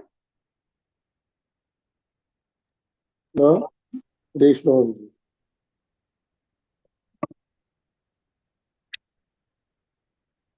Vivartanam by His Divine Grace, Bhaktivedanta Swami Prabhupada. ജനനമില്ലാത്തവനും തുടക്കമില്ലാത്തവനും സർവ ലോകേശ്വരനുമാണ് ഞാനെന്നറിയുന്നവൻ മാത്രം വ്യാമോഹം തീർന്ന് പാവമുക്തനാകുന്നു. അപ്പൊ എന്താണ്? ഞാൻ ആരാണ് അല്ലെ? ഞാൻ ജനനമില്ലാത്തവനാണ്, അതായത് തുടക്കമില്ലാത്തവൻ, എനിക്ക് ഉത്ഭവമില്ല അല്ലെ? ഭഗവാന് ഉത്ഭവമില്ല. പിന്നെ ഭഗവാൻ ആരാണ്? സർവലോകേശ്വരനുമാണ്, എല്ലാ ലോകങ്ങളുടെയും അധിപനാണ്, ഈശ്വരനാണ് അല്ലെ? എല്ലാ ലോകങ്ങളുടെയും ഈശ്വരൻ, അധിപനാണ് ഭഗവാൻ എന്ന് മനസ്സിലാക്കുന്ന ആൾക്ക് മാത്രമേ എന്ത് ചെയ്യാൻ സാധിക്കൂ? വ്യാമോഹം തീർന്ന് പാപമുക്തനാകാനായിട്ട് സാധിക്കൂ. അപ്പൊ എന്താണ്? മായാവാദികളും അതേപോലെ തന്നെ ഊഹാപോഹത്തിൽ നിൽക്കുന്നവരും എല്ലാം എന്താണ്? വ്യാമോഹത്തിലെത്തപ്പെടും എന്നാണ് പറയുന്നത്. അവർക്ക് യഥാർത്ഥത്തിലുള്ള ഭഗവാനെ അറിയാനായിട്ട് സാധിക്കത്തില്ല. അപ്പൊ പാപങ്ങളിൽ നിന്ന് മോചനം നേടുന്നു, മുക്തനാകുന്നു ഭഗവാനെ അറിയുന്നവർ. കൃഷ്ണൻ പറഞ്ഞു എന്താണ്? അർത്ഥദൈവങ്ങൾ, മുനിമാർ, മാനസിക ഊഹക്കച്ചവടക്കാർ, അവർക്കൊന്നും ഭഗവാനെ മനസ്സിലാക്കാൻ കഴിയില്ല. ഭഗവാൻ ആരാണെന്ന് മനസ്സിലാക്കണം, ഭഗവാന് ജനനമില്ല എന്ന് മനസ്സിലാക്കണം അല്ലെ? ഉത്ഭവമില്ല എന്ന് മനസ്സിലാക്കണം. എല്ലാത്തിൻ്റെയും പരമാത്മാവ്, നമ്മളെല്ലാം ഭഗവാന്റെ അണുക്കളാണ്. ഭഗവാൻ എന്താണ്? പരമാത്മാവാണ്, നമ്മൾ ആത്മാവ് എന്നുള്ളതും സർവ ഈശ്വരൻ എല്ലാത്തിൻ്റെയും അധിപനാണ് എന്ന് നമ്മൾ മനസ്സിലാക്കണം. അത് ആരാണ്? ആർക്കേ സാധിക്കൂ? മുനിമാർക്കും മാനസിക കച്ചവടക്കാർക്കൊന്നും സാധിക്കത്തില്ല. വ്യാമോഹിതരായ മനുഷ്യർ എന്നിവിടെ പറയുന്നു. എന്താണ്? കൃഷ്ണനെ മനസ്സിലാക്കാൻ കഴിയുന്നവർ എന്ന് വെച്ചാൽ എന്താണ്? ജനിക്കാത്ത, അജ എന്ന് വെച്ചാൽ ജനിക്കാത്ത, തുടക്കമില്ലാത്ത, അനാദി എന്ന് വെച്ചാൽ എന്താണ്? തുടക്കവും ഒടുക്കവും ഇല്ലാത്ത സർവേശ്വരൻ. അപ്പൊ ഈ വാക്കുകളെല്ലാം ഭഗവാനെ നമ്മൾ വിശേഷിപ്പിക്കുന്നതാണ് അല്ലെ? ഭഗവാന്റെ വിശേഷങ്ങളാണ്. ഭഗവാൻ അജനാണ്, അനാദിയാണ്, സർവേശ്വരനാണ്. 3 വാക്കുകളാണ് ഇവിടെ പറഞ്ഞിരിക്കുന്നത്. കൃഷ്ണനെ സത്യത്തിൽ അറിയുന്ന ഒരു വ്യക്തിയുടെ അപൂർവത. അപ്പൊ നമ്മൾ പഠിച്ചിട്ടുണ്ട് ഏതാണ്? ഒരു മാരത്തോൺ പോലെയാണ് അല്ലെ ഭക്തിയിലെത്തുക. നമ്മൾ ആദ്യം അല്ലെ ലെവൽ 1-ലോ 2-ലോ ഒക്കെ പഠിച്ചു അല്ലെ? അപ്പൊ ആയിരക്കണക്കിനോ അല്ലെങ്കിൽ ലക്ഷക്കണക്കിനോ ആളുകൾ ഓടിത്തുടങ്ങും. പക്ഷെ അവസാനം എത്തുന്നത് ആരാണ്? ഒരാളെ വിജയിയാവുള്ളൂ അല്ലെ? ആ ഒരു വിജയിയില് 1000 പേർ, ഓരോ വിജയത്തിലും 1000 പേർ ഓടിയാല് അതിലൊരാള് അവസാനം എത്തും. അതേപോലെ ശുദ്ധ ഭക്തനാകാൻ സാധിക്കുന്നത് പല പല ആയിരങ്ങളിൽ ഒരാൾക്ക് മാത്രമേ സാധിക്കൂ എന്നാണ് ഇവിടെ പറയുന്നത്. അതാണ് അപൂർവത എന്ന് പറയുന്നത്. സാധാരണം അല്ലാത്തതാണ്. മനുഷ്യാനാം സഹസ്രേഷു കച്ചിത് എതതി സിദ്ധയെ എതതാം ആപവിസിദ്ധാനാം കച്ചിത് മാം വേത്തി തത്വതഃ. ആയിരക്കണക്കിന് ആളുകൾ, ചിലപ്പോൾ ഒരാൾ പൂർണ്ണത നേടാൻ ശ്രമിച്ചേക്കും എന്നാ പറയുന്നത്. അങ്ങനെ വന്നവരിലും ഒന്നിലേറെ പേർ എന്നെ തികച്ചും അറിയുന്നില്ല അല്ലെ? നമുക്ക് തന്നെ അറിയാം, ഹസ്തിനപുരത്ത് ഇത്രയും ആളുകൾ ഉണ്ടായിട്ട് എന്താണ്? വളരെ കുറച്ചു പേർക്ക് മാത്രമേ ഭഗവാനെ അറിയാനായിട്ട് സാധിച്ചുള്ളൂ അല്ലെ? അതാണ് ഇവിടെ പറയുന്നത്. വീണ്ടും എല്ലാ പാപങ്ങളിൽ നിന്നും മുക്തനാകുന്നത് എങ്ങനെ? കൃഷ്ണൻ ജനിക്കാത്തവനായി മനസ്സിലാക്കുക. ഭൗതികമായ ആസക്തി നിമിത്തം ജീവികൾ ജനിക്കുകയും മരിക്കുകയും ചെയ്യുന്നു. അവർ ബാഹ്യം ശരീരങ്ങളെ മാറ്റുന്നു. ഇത് ഭഗവാൻ എന്താണ്? ജനിക്കുന്നും മരിക്കുന്നുമില്ല. അതേസമയം നമ്മൾ എന്താണ്? ഓരോ ആത്മാക്കളും എന്ത് ചെയ്യുന്നു? ഓരോ ജന്മത്തിലും വിവിധ ശരീരങ്ങൾ അല്ലെ സ്വീകരിക്കേണ്ടി വരുന്നു നമ്മുടെ കർമ്മഫലമായിട്ട്. ഭഗവാനാണെങ്കിലോ അജനായിട്ടാണ് ഈ ഭൗതിക ലോകത്ത് വരുന്നത്. അപ്പൊ എന്താണ്? നമ്മളും ഭഗവാനുമായിട്ട് ഉള്ള വ്യത്യാസമാണ് ഇവിടെ പറയുന്നത്. ഭഗവാൻ അജനാണ്, നമ്മൾ എന്ത് ചെയ്യുന്നു? ജനിച്ചും മരിച്ചും ഇരിക്കുന്നു അല്ലെ? അതേപോലെ നമ്മുടെ ശരീരത്തിന് മാറ്റം ഉണ്ടാകുന്നു. നമ്മൾ തന്നെ മനുഷ്യജന്മമാണെങ്കിൽ, ഏത് ജന്മമാണെങ്കിലും 6 തരം മാറ്റങ്ങളെ കുറിച്ച് നമ്മൾ പഠിച്ചു. ഏതൊക്കെയാണ് 6 തരം മാറ്റങ്ങൾ ശരീരത്തിന് വരുന്ന? അമ്മയുടെ ജനിക്കുന്നു, പിന്നെ ഭൂമിയിൽ ജനിക്കുന്നു, വളരുന്നു, ചിലതെല്ലാം ചെയ്യുന്നു, ക്ഷയിക്കുന്നു, നാശമടയുന്നു. ഇടയ്ക്ക് നമ്മൾ സ്ഥിതി ചെയ്യുന്നു അല്ലേ, ഏതാ നമ്മളെ യൂത്ത് ആയിരിക്കുമ്പോ അല്ലേ, യുവത്വത്തില് നമ്മൾ വിവാഹം കഴിച്ച് ഗൃഹസ്ഥാശ്രമത്തില് നമ്മൾ എന്ത് ചെയ്യുന്നു, കുഞ്ഞുങ്ങളെയൊക്കെ സൃഷ്ടിക്കുന്നു. അത് കഴിയുമ്പം യുവത്വം കഴിയുമ്പോൾ നമുക്ക് എന്തോ അനുഭവപ്പെടുന്നു, ക്ഷീണം അല്ലെ, ക്ഷയം ആരംഭിക്കുന്നു. പിന്നെ അത് കഴിഞ്ഞിട്ട് അവസാനം നമ്മൾ എന്താണ്, വയസ്സായിട്ട് ഈ ശരീരം അല്ലെ ഉപേക്ഷിക്കേണ്ടി വരുന്നു, ഭൗതിക ശരീരം ഉപേക്ഷിക്കേണ്ടി വരുന്നു. എന്നാൽ ഭഗവാൻ എപ്പോഴും നിത്യ യുവാവാണ് അല്ലെ. ഭഗവാന് 16 വയസ്സ് പ്രായമേ ഉള്ളൂ, അതുവരെ വളർച്ചയുള്ളൂ എന്നാണ് പറയുന്നത്. എന്ന് കണ്ടാലും ഭഗവാൻ എന്താണ്, ബാല്യകാലമൊക്കെ ആ കാലമൊക്കെ നമ്മൾ കാണുന്നുണ്ട്. യുവാവായി കഴിയുമ്പോ പിന്നെ ഭഗവാന് മാറ്റങ്ങളൊന്നും വരുന്നില്ല. ഭഗവാന് എന്താ എന്നെ പോലെ ഒന്നും മുടിയൊന്നും നരയ്ക്കുന്നില്ല അല്ലെ, ചുളിവൊന്നും വരുന്നില്ല, ജരാനരകളൊന്നും ബാധിക്കുന്നില്ല, അസുഖങ്ങളൊന്നും ബാധിക്കുന്നില്ല. അതൊക്കെ മനുഷ്യർക്കുള്ളതാണ് അല്ലെ, ജീവജാലങ്ങൾക്കുള്ള. ഭൗതിക ലോകത്തിലെ ജീവജാലങ്ങൾക്കുള്ളതാണ് അവയെല്ലാം, ആ മാറ്റങ്ങളെല്ലാം. അപ്പൊ ഭഗവാന് അതൊന്നും ബാധകമല്ല എന്നാണ് ഇവിടെ പറഞ്ഞത്. വേത്തി ലോക മഹേശ്വരൻ, എല്ലാ ലോകങ്ങളുടെയും ഗ്രഹവ്യവസ്ഥകളുടെയും പരമേശ്വരനാണ് ഭഗവാൻ. എന്താണ്, കാരണോദകശായ വിഷ്ണു, അത് കഴിഞ്ഞിട്ട് അദ്ദേഹമാണ് എല്ലാ പ്രപഞ്ചങ്ങളും സൃഷ്ടിക്കുന്നത് അല്ലെ. പിന്നെ ഗർഭോദകശായ വിഷ്ണു, പിന്നെ ഏതാണ് ക്ഷീരോദകശായ വിഷ്ണു. 3 വിഷ്ണു അവതാരങ്ങൾ, പുരുഷാവതാരങ്ങൾ നമ്മൾ പഠിച്ചു. അതെല്ലാം എന്താണ്, ഭഗവാന്റെ ഏതായിട്ട് വരുന്നു, ഭഗവാൻ പരമോന്നതനാണ് എന്ന് സ്ഥാപിക്കുന്നതാണ് ഈ 3 പുരുഷാവതാരങ്ങളും. ഭഗവാൻ സൃഷ്ടി നടത്തുന്നതും ഇതിൽ നിലനിർത്തുന്നതും എല്ലാം അതിന്റെ ഭാഗമായിട്ടാണ്. അത് കാരണം എന്താണ്, ഭഗവാൻ എന്താണ്, മറ്റുള്ളവരിൽ നിന്ന് മറ്റു ദേവത, ബ്രഹ്മാവ്, അതേപോലെ ശിവൻ, മഹാദേവൻ, ഇവരിൽ നിന്നെല്ലാം എന്താണ്, വ്യത്യസ്തനാണ്. അവരെല്ലാം ഏതാണ്, അവർക്കെല്ലാം മാറ്റമുണ്ട് അല്ലെ. ബ്രഹ്മാവിനെ പോലും മരണമുണ്ടെന്ന് നമ്മൾ പഠിച്ചു അല്ലെ. ബ്രഹ്മാവിനേക്കാളും ഉയർന്ന തലത്തിലാണ് മഹാദേവൻ എന്ന് മനസ്സിലാക്കിയിട്ടുണ്ട്. എന്നാലും അവര് ആരാകുന്നില്ല, മഹാവിഷ്ണു ആകുന്നില്ല അല്ലെ. നമ്മൾ അത് തന്നെ 10 ഏതില് പഠിക്കുന്നുണ്ട്, 10 ഏതാണ്, ബ്രഹ്മാവിന്റെയും ശിവന്റെയും നാമം ആർക്ക് തുല്യമായിട്ട് പറയരുത്, നാമാപരാധത്തിൽ പഠിക്കുന്നുണ്ട് അല്ലെ. 2ാമത്തെ നാമാപരാധമായിട്ട് എന്താണത്, 2ാമത്തെ നാമാപരാധം എന്താണ്? ഹരേ കൃഷ്ണ. ബ്രഹ്മാവ്, ശിവൻ തുടങ്ങിയ ദേവന്മാരുടെ നാമങ്ങളെ വിഷ്ണുവിന്റെ നാമങ്ങൾക്ക് തുല്യമായോ സ്വതന്ത്രമായോ ചിന്തിക്കുന്നത് അല്ലെ. അതാണ് ഒരു അപരാധം ആയിട്ട് പറയുന്നത്. അപ്പൊ ഇവിടെ അത് തന്നെയാണ് പറയുന്നത്.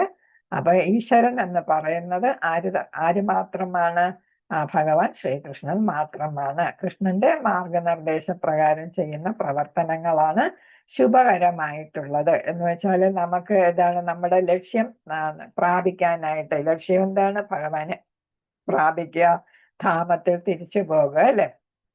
അപ്പൊ അതാണ് ശുഭകരമായിട്ടുള്ള കാര്യം. അത് നേടണമെങ്കിൽ എന്ത് വേണം, ഭഗവാൻ ഭഗവത്ഗീതയിൽ പറഞ്ഞിരിക്കുന്ന പോലെ നമ്മൾ ആ മാർഗനിർദ്ദേശം അനുസരിച്ച് പ്രവർത്തിക്കണം.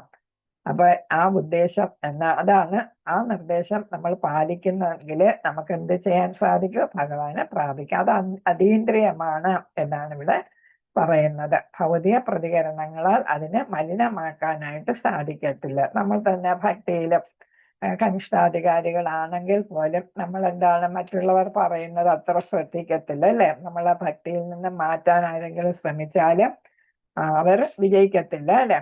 അപ്പൊ നമ്മൾ എന്താണ്, ഉറച്ചു നിൽക്കും, ദൃഢനിശ്ചയത്തോടെ നിൽക്കാനായിട്ട് നമുക്ക് സാധിക്കും. കാരണം എന്താണ്, നമ്മൾ ഭഗവത്ഗീതയിലൊക്കെ പറയുന്ന കാര്യങ്ങൾ അനുസരിച്ചാണ് നമ്മളിപ്പോ ജീവിക്കുന്നത് അല്ലെ. അപ്പൊ അതുകൊണ്ട് എന്താണ്, നമുക്ക് മംഗളങ്ങൾ മാത്രമേ നമുക്ക് വരൂ എന്നാണ് ഇവിടെ പറയുന്നത്. അപ്പൊ ഭൗതിക പ്രകൃതി തന്നെ അശുഭമായതിനാൽ എല്ലാം അശുഭമാണ്. പക്ഷെ എന്താ ചെയ്യാ, നമുക്ക് ഭക്തിയിലൂടെ അശുഭമായതിനെ നമുക്ക് ശുഭമായിട്ട് മാറ്റാനായിട്ട് സാധിക്കും. പൂർണ്ണമായ ഭക്തിയോടും സേവനത്തോടും കൂടിയുള്ള കൃഷ്ണാവബോധ പ്രവർത്തനങ്ങളെയാണ് ഏതെന്ന് പറയുന്നത്. എന്തായിട്ടാ പറയുന്നത് ആ പ്രവർത്തനങ്ങള്? എനിക്ക് കാണുന്നില്ല. ഹരേ കൃഷ്ണ. അതെന്തായിട്ടാണ് പറയുന്നത്? ഇവിടെ പ്രവർത്തനങ്ങളെയാണ് എല്ലാവരും എന്താണ് ഐശ്വര്യം ആശ്രയിക്കുന്നത് എന്നവിടെ ബാക്കി കിടക്കുന്നു. ഹരേ കൃഷ്ണ. അപ്പൊ എല്ലാവർക്കും എടുക്കാൻ എന്താണ്, ഇത് കാണുന്നില്ലേ? ആർക്കും കാണാൻ വായിക്കാൻ പറ്റുന്നില്ലേ? യഥാർത്ഥ ഐശ്വര്യം ആശ്രയിക്കുന്നത് യഥാർത്ഥ ഐശ്വര്യം ആശ്രയിക്കുന്നത്. അപ്പൊ അവസാനം എനിക്ക് ഞാൻ വലുതാക്കി ഇട്ടിരിക്കുന്നുണ്ട്, അവസാനത്തെ വാക്കുകൾ എനിക്ക് വായിക്കാൻ പറ്റത്തില്ല. ഹരേ കൃഷ്ണ. അതിനാൽ നമ്മുടെ പ്രവർത്തനങ്ങൾ ശുഭകരമാകണമെങ്കിൽ പരമേശ്വരന്റെ നിർദ്ദേശം അനുസരിച്ച് പ്രവർത്തിക്കും. നമ്മൾ പറഞ്ഞു കഴിഞ്ഞത് അല്ലെ, ഭാഗവതവും ഭഗവത്ഗീതയും ആധികാരിക ഗ്രന്ഥങ്ങളാണ്. അതൊരു ആത്മീയ ഗുരുവിൽ നിന്ന് നമ്മൾ പഠിച്ച് എന്ത് ചെയ്യുക, ആ നിർദ്ദേശങ്ങൾ അനുസരിച്ച് ജീവിക്കുക എന്നുള്ള. അപ്പൊ നമുക്ക് തന്നെ ഒരുപാട് മാറ്റങ്ങൾ വന്നു കഴിഞ്ഞു അല്ലെ. ഭഗവത്ഗീത പഠിച്ചപ്പോൾ തന്നെ ഭാഗവതം കൂടെ നന്നായിട്ട് പഠിച്ചാല് നമ്മൾ വളരെ വളരെ ഭക്തിയിൽ ഉയരാനായിട്ട് സാധിക്കും. നമ്മുടെ ജീവിതത്തിന് ഒരു ശരിയായി ചിട്ടപ്പെടുത്തി പോകാനായിട്ട് നമുക്ക് സാധിക്കും. ഹരേ കൃഷ്ണ. അപ്പൊ ഇവിടെ പറയുന്ന അങ്ങനെ ഇതാണ് മൂഢനല്ലാത്ത ഒരു മനുഷ്യനായിട്ട് നമുക്ക് മാറാനായിട്ട് സാധിക്കും. ഭക്തിപൂർവം ചെയ്യുന്ന സേവനം കൊണ്ട് മാത്രമേ ഭഗവാനെ അറിയാൻ കഴിയുകയുള്ളൂ എന്നിവിടെ പ്രഭുപാദ പറയുന്നുണ്ട്. അതേപോലെ തന്നെ എല്ലാ പാപ പ്രതികരണങ്ങളിൽ നിന്നും നമ്മൾ എന്താണ് ഭഗവാന്റെ നിർദ്ദേശം അനുസരിച്ച് പ്രവർത്തിക്കുകയാണെങ്കിൽ വിമുക്തനാകാനായിട്ട് സാധിക്കും എന്നാണ് ഇവിടെ ശ്രീല പ്രഭുപാദ കൊടുത്തിരിക്കുന്നത്. ഹരേ കൃഷ്ണ. ഭഗവാന്റെ നിർദ്ദേശങ്ങളെല്ലാം അതേപോലെ ആധ്യാത്മികമാണ് എന്നാണ്. നമ്മൾ ഭൗതികതയിൽ കിടക്കുകയാണ് അല്ലെ. അപ്പൊ ഭഗവാൻ ഭഗവത്ഗീതയിൽ പറയുന്നതും അതേപോലെ തന്നെ വ്യാസദേവൻ ഭാഗവതത്തിൽ പറയുന്നതും എല്ലാം എന്താണ്, ആധ്യാത്മികമായിട്ടുള്ള കാര്യങ്ങളാണ്. അത് ഒരിക്കലും മലിനീകരിക്കപ്പെടില്ല എന്നാണ് ഇവിടെ പറയുന്നത്. അപ്പൊ നമ്മളെ വിശ്വാസനായ ഒരു ആധ്യാത്മിക ആചാര്യന് നമ്മൾ എന്ത് ചെയ്യും, നമ്മളെ ശരിയായ ഒരു വഴികാട്ടിയായിട്ട് പ്രവർത്തിച്ച് നമുക്ക് ആധ്യാത്മികതയിൽ എത്തിക്കാനായിട്ട് സാധിക്കും. അപ്പൊ നമ്മുടെ മനോഭാവമാണ് മാറേണ്ടത്. എന്ന് വെച്ചാൽ എന്താണ്, എല്ലാം ഭഗവാന് സമർപ്പിച്ച് നമ്മൾ ചെയ്യുന്നതാണ് യഥാർത്ഥത്തിലുള്ള സന്യാസം അല്ലെങ്കിൽ ത്യാഗം എന്ന് പറയുന്നത്. ത്യാഗം. അപ്പൊ ഇത് നമ്മൾ എന്ത് ചെയ്താലും ഒരു കർത്തവ്യം എന്ന നിലയ്ക്ക് ചെയ്യണം എന്നാണ്. നമ്മൾ ഒരുപാട് കാര്യങ്ങൾ ദിവസവും ചെയ്യാം അല്ലെ. അതൊക്കെ നമ്മൾ ഇപ്പൊ മാതാജിമാര് കിച്ചണില് എന്ത് ചെയ്യുന്നു, ആ പ്രസാദം ഉണ്ടാക്കുന്നു. അപ്പോ ഇത്രയും ജോലി ചെയ്യേണ്ട എനിക്ക് എന്ന് വിചാരിച്ച് നമ്മൾ കയറിയാല് അത് ഭഗവാന് പോലും ഇഷ്ടപ്പെടത്തില്ല. ആ പ്രസാദം നമുക്ക് ഭഗവാൻ അർപ്പിക്കാനായിട്ട് പോലും നല്ലതല്ല എന്നാണ്. അപ്പൊ ഭഗവാന് വേണ്ടിയിട്ട് നമ്മുടെ കർത്തവ്യമാണ് ഭഗവാന് പ്രസാദം ഉണ്ടാക്കി കൊടുക്കുക എന്നുള്ള രീതിക്ക് പ്രസാദം ഉണ്ടാക്കുമ്പോൾ നമുക്ക് ജോലിയുടെ ഭാരം തോന്നത്തില്ല. പിന്നെ നമ്മൾ നാമം ജപിച്ചുകൊണ്ടൊക്കെ ചെയ്യുകയാണെങ്കിൽ, അല്ലെങ്കിൽ നമുക്കിപ്പോ ഞാൻ നേരത്തെ പറഞ്ഞില്ലേ യൂട്യൂബിൽ ഒരുപാട് പ്രഭാഷണങ്ങൾ ഉണ്ടെന്ന്, അതൊക്കെ വെച്ച് കേട്ടുകൊണ്ട് നമ്മൾ പ്രസാദം ഉണ്ടാക്കുകയാണെങ്കിൽ സമയം പോകുന്നതും അറിയത്തില്ല. നമ്മുടെ അറിവ് കൂടുതൽ വർദ്ധിക്കുകയും ചെയ്യും. നമുക്ക് ഭക്തി കൂടാനായിട്ട് അതൊക്കെ ഇടയാക്കുകയും ചെയ്യാം. അപ്പൊ ഭഗവാനും തൃപ്തി വരും, നമുക്കും തൃപ്തി. അങ്ങനെ അല്ലെ, ഭഗവാന്റെ തൃപ്തി നമ്മുടെ തൃപ്തി അല്ലെ, നമ്മുടെ തൃപ്തി ഭഗവാന്റെയും തൃപ്തിയാണ് അല്ലെ. അപ്പൊ അങ്ങനെ വരാനായിട്ട് അങ്ങനെ നമുക്ക് ഏത് ജോലി ചെയ്യുമ്പോഴും നമ്മൾ നമ്മുടെ കർത്തവ്യം എന്ന നിലയ്ക്ക് ചെയ്യുക. അങ്ങനെ ജോലി ഭാരം തോന്നാതിരിക്കാനായിട്ട് നമുക്കിങ്ങനെ പ്രഭാഷണങ്ങൾ കേൾക്കുകയോ ഒക്കെ ചെയ്യാം. ഹരേ കൃഷ്ണ. അടുത്ത 4-5 ശ്ലോകങ്ങൾ ഒരുമിച്ച് പറഞ്ഞിരിക്കുന്നത്.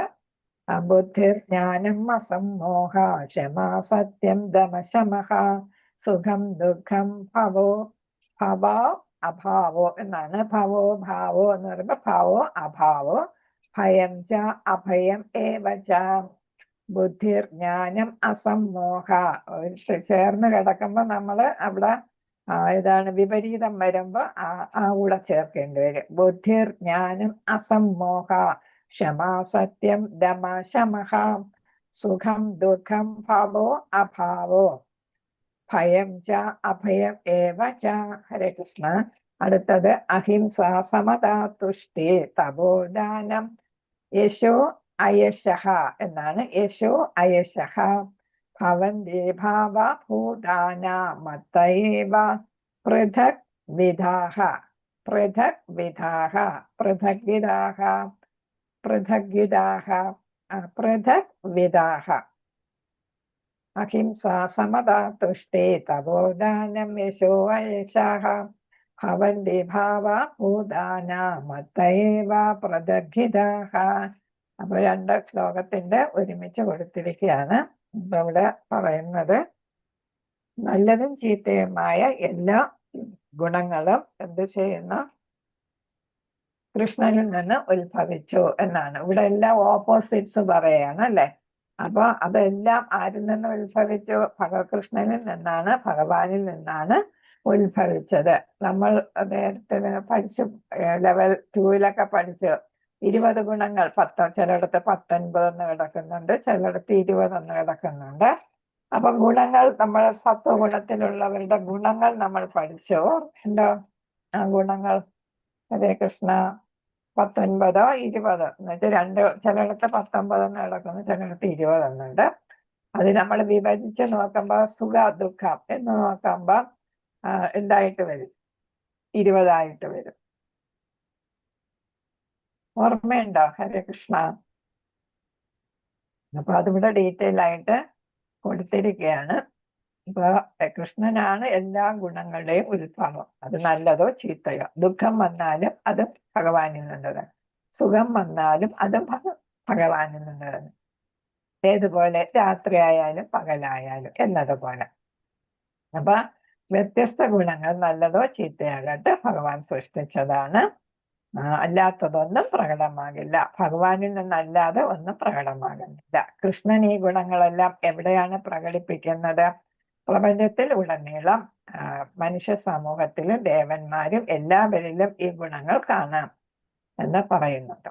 ആർക്ക് വേണ്ടിയാണ് ഇവ സൃഷ്ടിക്കപ്പെട്ടത്? കൃഷ്ണാവബോധത്തിൽ മുന്നേറാൻ ആഗ്രഹിക്കുന്നവർക്കായി കൃഷ്ണൻ സൃഷ്ടിച്ചു. വ്യക്തി ഉള്ളിൽ നിന്ന് വികസിപ്പിക്കേണ്ടതുണ്ട്. ഭഗവാനാണ് സൃഷ്ടിച്ചതെങ്കിലും നമ്മൾ അത് വികസിപ്പിക്കണം. ഒരു തമോ ഗുണത്തിലോ രജോ ഗുണത്തിലുള്ളവർ ഇരിക്കുന്നവർക്ക് ഈ ഗുണങ്ങൾ കാണത്തില്ല. അതേസമയം തമോ രജോ ഗുണങ്ങൾ മാറി സത്വഗുണത്തിൽ വരുമ്പോഴാണ് ഏത് കാണുന്നത്? ഈ ഗുണങ്ങളെല്ലാം പ്രകടമാകുന്നത്. പക്ഷെ നമ്മൾ എന്ത് ചെയ്യണം? ഇപ്പൊ നമ്മൾ പഠിച്ചതാണ്, തമോ ഗുണത്തിലുള്ളയാൾ എന്താണ്? ശ്രദ്ധിച്ച് മനഃപൂർവ്വം അല്ലെ, ദൃഢനിശ്ചയത്തോടെ എവിടെ എത്തണം? രജോ ഗുണത്തിലെത്തണം. രജോ ഗുണത്തിൽ നിന്ന് അതേപോലെ ശ്രമിച്ച് എവിടെ എത്തണം? സത്വഗുണത്തിലെത്തണം അല്ലെ. സത്വഗുണത്തിലെത്തിയ ആൾ അവിടെ എത്താൻ ശ്രമിക്കുക, ശുദ്ധ സത്വഗുണത്തിലെത്താനായിട്ട് ശ്രമിക്കുക. കാരണം സത്വഗുണത്തില് ന്യൂനതകളുണ്ട്, അതുകൊണ്ട്. അപ്പൊ ഇവിടെ സത്വഗുണത്തിലുള്ള ആളിന് ഈ ഗുണങ്ങളൊക്കെ ഏറെ ഉണ്ടാകും എന്നാണ് പറയുന്നത്. ഓരോ ഗുണത്തിന് ഭാവാർത്ഥം ഇത് വായിച്ചോളൂ, വിവർത്തനം ആരെങ്കിലും വായിച്ചോളൂ. ഹരേ കൃഷ്ണ. ഹരേ കൃഷ്ണ. വായിച്ചോളൂ. ശ്രീല പ്രഭുപാദ് മഹാരാജ് കി ജയ്. ബുദ്ധി, ജ്ഞാനം, സംശയമില്ലായ്മ, വ്യാമോഹമില്ലായ്മ, ക്ഷമ, സത്യം, ഇന്ദ്രിയ സംയമനം, മനസ്സംയമനം, സുഖദുഃഖങ്ങൾ, ജനനമരണങ്ങൾ, ഭയം, ഭയരാഹിത്യം, അഹിംസ, സമതുലിതാവസ്ഥ, തൃപ്തി, തപസ്, ദാനം, കീർത്തി, അപകീർത്തി എന്നിങ്ങനെ ജീവാത്മാക്കളുടെ വിവിധ ഗുണങ്ങളെല്ലാം ഞാൻ തന്നെയാണ് സൃഷ്ടിച്ചത്. അപ്പൊ എന്താണ് ഇവിടെ? കീർത്തിയുണ്ട്, അപകീർത്തി, രണ്ട് ഓപ്പോസിറ്റ്സ് വരുന്നുണ്ട് അല്ലേ. പിന്നെ ഏതാണ് സുഖ ദുഃഖങ്ങൾ അല്ലെ, ജനന മരണങ്ങൾ. അങ്ങനെ വരുമ്പോ ഇത് ഒരു 20 ഗുണങ്ങളായിട്ട് വരുന്നു. അപ്പൊ ഈ 20 ഗുണങ്ങൾ 19 അല്ലെങ്കിൽ 20 ഗുണങ്ങൾ അത് എണ്ണി നോക്കുമ്പോ അറിയാം 19. നമ്മളത് തിരിച്ചു നോക്കുമ്പോ 20 കിട്ടും. അപ്പൊ ഇതെല്ലാം എന്താണ്? ഭഗവാനാണ് സൃഷ്ടിച്ചത്. അപ്പൊ ഓരോന്നിന്റെയും വിശദീകരണം പ്രഭുപാദർ കൊടുത്തിട്ടുണ്ട്. ബുദ്ധി ഇവിടെ എന്താണ്? കാര്യങ്ങളെ അവയുടെ ശരിയായ കാഴ്ചപ്പാടിൽ വിശകലനം ചെയ്യാനുള്ള ശക്തി എന്നാണ് ഏതിനെ കൊടുത്തിരിക്കുന്ന? ബുദ്ധി. ജ്ഞാനം എന്നത് ആത്മാവെന്ത് ജഡമെന്ത് എന്ന് മനസ്സിലാക്കുന്നതാണ് ജ്ഞാനം എന്ന് പറയുന്നത്. ഭൗതിക വസ്തുവും ആത്മാവും തമ്മിലുള്ള വ്യത്യാസം അറിയുന്നതാണ് ജ്ഞാനം. അതെവിടെ നിന്ന് കിട്ടത്തില്ല? വിദ്യാലയങ്ങളിൽ നിന്ന് കിട്ടുന്നതല്ല. അടുത്ത് പറയുന്നത് സംശയത്തിൽ നിന്നും വ്യാമോഹത്തിൽ നിന്നും മോചനം നേടുക. അതായത് അതീന്ദ്രിയ തത്വ ചിന്ത മനസ്സിലാക്കി ഒരു മടിയും കൂടാതെ പ്രവർത്തിക്കുമ്പോൾ അത് നേടാനാകും. അന്ധമായിട്ട് ഒന്നും നമ്മൾ എന്ത് ചെയ്യരുത്? വിശ്വസിക്കരുത്. കാരണം എന്താണ്? അസമ്മോഹം എന്ന് പറയുന്നത് സംശയങ്ങളിൽ നിന്നും ഭ്രമങ്ങളിൽ നിന്നും ഭ്രമിക്കുക അല്ലെ. നമുക്ക് ശരി തെറ്റ് ഏതാന്ന് മനസ്സിലാകാത്ത ഒരവസ്ഥ അല്ലെ. ഒരു തമോ ഗുണത്തിലുള്ളവർക്കാണ് ഈ ഭ്രമം കൂടുതൽ വരിക. അപ്പൊ അതിൽ നിന്നുള്ള മോചനമായിട്ടാണ് പറയുന്നത്. സങ്കോചമില്ലാതെ ആധ്യാത്മിക ശാസ്ത്രം പഠിക്കുന്നത് കൊണ്ട് അത് നേടാനായിട്ട് സാധിക്കും എന്നാണ്. അന്ധമായിട്ട് നമ്മൾ എന്താ എപ്പോഴും പറയുന്നത് റാഷണൽ തിങ്കിങ് വേണമെന്നല്ലേ. യുക്തിചിന്ത നമുക്ക് ആവശ്യമാണ്. യുക്തി അല്ലെ, കാര്യസഹിതം നമ്മൾ ഓരോ കാര്യവും അവലോകനം ചെയ്ത് വേണം നമ്മൾ ഒരു തീരുമാനമെടുക്കാൻ അല്ലെങ്കിൽ വിശ്വാസത്തില് എത്തിച്ചേരാൻ എന്നാണ് പറയുന്നത്. പിന്നെ ഇതാണ് അന്ധമായി. പിന്നെ ക്ഷമ, അത് നമുക്ക് അറിയാം അല്ലെ, നമുക്ക് ഇല്ലാത്ത ഒരു പ്രധാനമായിട്ട് ഇല്ലാത്ത ഒന്നാണ് അല്ലെ, നമ്മൾ ഒട്ടും ക്ഷമിക്കുന്നില്ല അല്ലെ. അപ്പൊ മറ്റു ചെറിയ കുറ്റങ്ങൾ, ഇവിടെ പറയുന്ന ചെറിയ കുറ്റങ്ങൾ കണ്ടാലും ക്ഷമിക്കുക, മറ്റുള്ളവരിൽ നിന്ന് അപമാനവും അനാദരവും സഹിക്കാനായിട്ട് പഠിക്കുക. അപ്പൊ മറ്റുള്ളവരുടെ കുറ്റങ്ങള് ചെറിയ കുറ്റങ്ങളൊക്കെ ക്ഷമിക്കുകയും വേണം. പിന്നെ ഏതാണ്, നമ്മൾ ആരെങ്കിലും ക്രിട്ടിസൈസ് ചെയ്താൽ അത് ക്ഷമിക്കാനുള്ള ഒരു ശക്തി നമുക്ക് ഉണ്ടാകണം, അതാണ് ഇവിടെ പറയുന്നത്. പിന്നെ സത്യസന്ധത എന്ന് പറഞ്ഞാല് സത്യമേ പറയാവൂ, സത്യമേവ ജയതേ എന്ന് പറയല്ലേ. പക്ഷെ സത്യം മാത്രം പറയുമ്പോഴ് നമുക്കറിയാം, ഒരു ചെറിയ കള്ളം പറഞ്ഞ് ആ കള്ളത്തെ മൂടാനായിട്ട് നമ്മൾ 100 കള്ളം പറയേണ്ടി വരും അല്ലെ. അപ്പൊ അത് ഒഴിവാക്കണം എന്നുള്ളത്. പിന്നെ അതുപോലെ തന്നെ സത്യത്തിന്റെ മുഖം കറുത്തിരിക്കും എന്ന് പറയുന്നത്. അപ്പൊ ഇവിടെയും ഏതാണ്, സത്യം പറയണമെന്ന് പറയുമ്പോഴും മറ്റുള്ളവർക്ക് മനോവിഷമം ഉണ്ടാക്കാവുന്ന സത്യങ്ങൾ അങ്ങനെ തന്നെ അങ്ങ് പറയാതെ എന്ന കാര്യം അവതരിപ്പിക്കുകയും വേണം എന്നുള്ളതാണ്. അപ്പൊ മുഖത്തടിച്ചതുപോലെ നമ്മൾ സത്യം പറയുമ്പോൾ ചിലർക്ക് അത് വിഷമം ഉണ്ടാക്കും അല്ലെ. അങ്ങനെ പറയാതെ എന്നാൽ നമ്മൾ എന്താണ്, സത്യം വളച്ചൊടിക്കാതെ അവരെ അത് ബോധ്യപ്പെടുത്തുകയും വേണം എന്നുള്ളതാണ് സത്യസന്ധത കൊണ്ട് ഇവിടെ പറയുന്നത്. പിന്നെ ഏതാണ്, ഇന്ദ്രിയങ്ങളുടെ നിയന്ത്രണം വേണം. അനാവശ്യമായി വ്യക്തിഗത ആസ്വാദനത്തിന് ഇന്ദ്രിയങ്ങളെ ഉപയോഗിക്കരുത്. ഭൗതികമായിട്ടുള്ള കാര്യങ്ങളിൽ നമുക്ക് കൂടുതൽ ആസക്തി വരുമ്പോൾ നമുക്ക് ഭക്തി കുറയാനായിട്ട് അത് ഇടയാകും. അതുകൊണ്ട് അത് ഒഴിവാക്കുക. നമ്മുടെ ചിന്താശക്തി നിയന്ത്രണം വേണം. ഇന്ദ്രിയങ്ങളുടെ നിയന്ത്രണം, ചിന്താശക്തിയുടെ ദുരുപയോഗം, പണത്തെക്കുറിച്ചുള്ള സമയം ചെലവഴിക്കുക, ചിന്തിക്കാൻ സമയം ചെലവഴിക്കുക, അങ്ങനെയൊക്കെയുള്ള കാര്യങ്ങൾ എന്ത് ചെയ്യുന്നു, നമ്മള് സമയം പാഴാക്കി ഏതില് കുറയും, ഭക്തി കുറയാനായിട്ട് ഇടയാക്കും. ഗുരു, സാധു, ശാസ്ത്രം ഇവയൊക്കെ മനസ്സിലാക്കാനായിട്ട് നമുക്ക് സാധിക്കണം. ഇവിടെ മനസ്സിന് നിയന്ത്രണം വേണം എന്നാണ്. ഇന്ദ്രിയങ്ങളുടെ നിയന്ത്രണവും മനസ്സിന് നിയന്ത്രണവും വേണം. അതിന് വഴികാട്ടിയായിട്ട് ഗുരു, സാധു, ശാസ്ത്രം നമുക്ക് ഉണ്ടാകും. അപ്പൊ ഗുരുവോ അല്ലെങ്കിൽ സന്യാസിയോ അല്ലെങ്കിൽ ശാസ്ത്രഗ്രന്ഥങ്ങളോ നമ്മൾ എന്ത് ചെയ്യണം, അവരെ ഫോളോ ചെയ്താൽ നമുക്ക് മനസ്സിനും ഇന്ദ്രിയങ്ങൾക്കും നിയന്ത്രണം വരുത്താനായിട്ട് സാധിക്കും. സന്തോഷവും ദുരിതവും സുഖവും ഒക്കെ അതിനെക്കുറിച്ച് പറയുന്നു. അതിയായിട്ട് നമ്മൾ സന്തോഷിക്കുകയും ചെയ്യരുത്, അതിയായിട്ട് ദുഃഖിക്കുകയും ചെയ്യരുത്. എല്ലാം സമഭാവനയോടെ കാണാനായിട്ട് നമുക്ക് സാധിക്കണം. അപ്പൊ ഭക്തിയിലുള്ള വന്നവർക്ക് എന്ത് വന്നാലും എല്ലാം ഭഗവാൻ നോക്കിക്കൊള്ളും എന്നുള്ള ഒരു ചിന്ത ഉണ്ടായിരിക്കും അല്ലെ. പണ്ടത്തെ പോലെ നമുക്കിപ്പോ ഒരു ടെൻഷൻ ഉണ്ടെന്ന് തോന്നുന്നില്ല അല്ലെ. ഉണ്ടോ ടെൻഷൻ? പണ്ടത്തേനേക്കാളും കുറഞ്ഞില്ലേ അല്ലെ, കുറഞ്ഞു. പണ്ടൊക്കെ നിസ്സാര കാര്യം വരുമ്പോഴേ നമുക്ക് എന്താണ്, ഒരു ടെൻഷൻ ആയിരിക്കും. ഇപ്പൊ അതൊക്കെ നമുക്ക് കുറഞ്ഞിട്ടുണ്ട്. കാരണം എന്താണ്, എല്ലാം ഭഗവാൻ നോക്കിക്കോളൂ. അല്ലെങ്കിൽ നമുക്ക് ദുഃഖം വരുമ്പോ അതും ഭഗവാന്റെ ഒരു കാരുണ്യമായിട്ട് കാണാനായിട്ട് നമുക്ക് സാധിക്കുന്നു. അതുകൊണ്ടാണ് നമുക്ക് സന്തോഷവും ദുരിതവും ഒരേപോലെ കാണാനായിട്ട് നമുക്ക് സാധിക്കുന്നത്. പിന്നെ ഏതാണ്, ജനനം അല്ലെ, ഭവ എന്ന് പറയുന്ന ജനനം, ആത്മാവിന് ജനനമോ മരണമോ ഇല്ല എന്നുള്ളത് നമ്മൾ മനസ്സിലാക്കുക. അപ്പൊ നമുക്ക് ജനിക്കുമ്പോൾ ബുദ്ധിമുട്ടാണെന്ന് നമ്മൾ ഭഗവത്ഗീതയിൽ പഠിച്ചു. കുഞ്ഞ് ഒരുപാട് വിഷമിച്ചിട്ടാണ് ഗർഭപാത്രത്തിൽ നിന്ന് പുറത്തു വരുന്നത്. ഇനി ഒരു ജനനം എനിക്ക് വേണ്ട എന്നൊക്കെ പറഞ്ഞാണ് വരുന്നതെന്നാണ് പ്രഭാതർ പറഞ്ഞിരിക്കുന്നത്. മരണം എല്ലാവർക്കും ഒരു ഭയമാണ് അല്ലെ. പക്ഷെ എന്താണ്, ആത്മാവ് മരിക്കുന്നില്ല, ഭൗതിക ശരീരം മാത്രമേ എന്ത് ചെയ്യുന്നുള്ളൂ, നശിക്കുന്നുള്ളൂ എന്നുള്ള ചിന്ത നമുക്ക് വരുമ്പോ നമ്മൾ ജനനത്തെയോ മരണത്തെയോ ഭയപ്പെടുന്നില്ല. നിർഭയം, അതാണ് നിർഭയം, ഭയമില്ലായ്മ. ഭാവിയെക്കുറിച്ചുള്ള ആകുലതകൾ കാരണം എന്ത് ചെയ്യുന്നു, നമുക്ക് ഭയം ഉണ്ടാകുന്നത്. അതേസമയം കൃഷ്ണാവബോധത്തിൽ വന്നവർക്ക് ആ ഭയം ഉണ്ടാകത്തില്ല. കാരണം എന്താ, മരണം എന്നതുപോലും നമ്മളെ ബാധിക്കത്തില്ല എന്നുള്ളതാണ്. ആ ഭയം പോലും ഉണ്ടാകത്തില്ല. പിന്നെ ഭാവിയിൽ എന്ത് നടക്കും എന്നുള്ളതിനെ കുറിച്ച് നമ്മൾ ചിന്തിക്കുന്നില്ല. ആ സമയം എന്ത് ചെയ്യുന്നു, നമ്മൾ ഭക്തിയുടെ സേവനം ചെയ്യുകയോ നാമജപം നടത്തുകയോ അങ്ങനെയുള്ള ഭഗവത് സേവനം കൊണ്ട് നമുക്ക് എന്ത് ചെയ്യാൻ, അനാവശ്യമായിട്ടുള്ള ചിന്ത നമുക്ക് ഒഴിവാക്കാനായിട്ട് സാധിക്കുമ്പോൾ നമുക്ക് എന്ത് വരുന്നില്ല, ഭാവിയെ കുറിച്ചുള്ള ചിന്ത വരുന്നില്ല എന്നാണ് ഇവിടെ പറയുന്നത്. പിന്നെ പറയുന്നതാണ് അഹിംസ.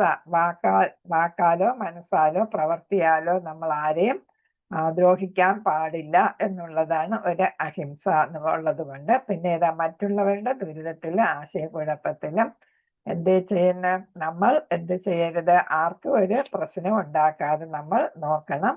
ആസക്തിയിൽ നിന്നോ വെറുപ്പിൽ നിന്നോ ഉള്ള സ്വാതന്ത്ര്യം കൃഷ്ണാവബോധത്തിന് അനുകൂലമായതായി അത് സമചിത്തതയാണ്. അഹിംസയെ കുറിച്ച് ഇവിടെ പറയുന്നുണ്ട്.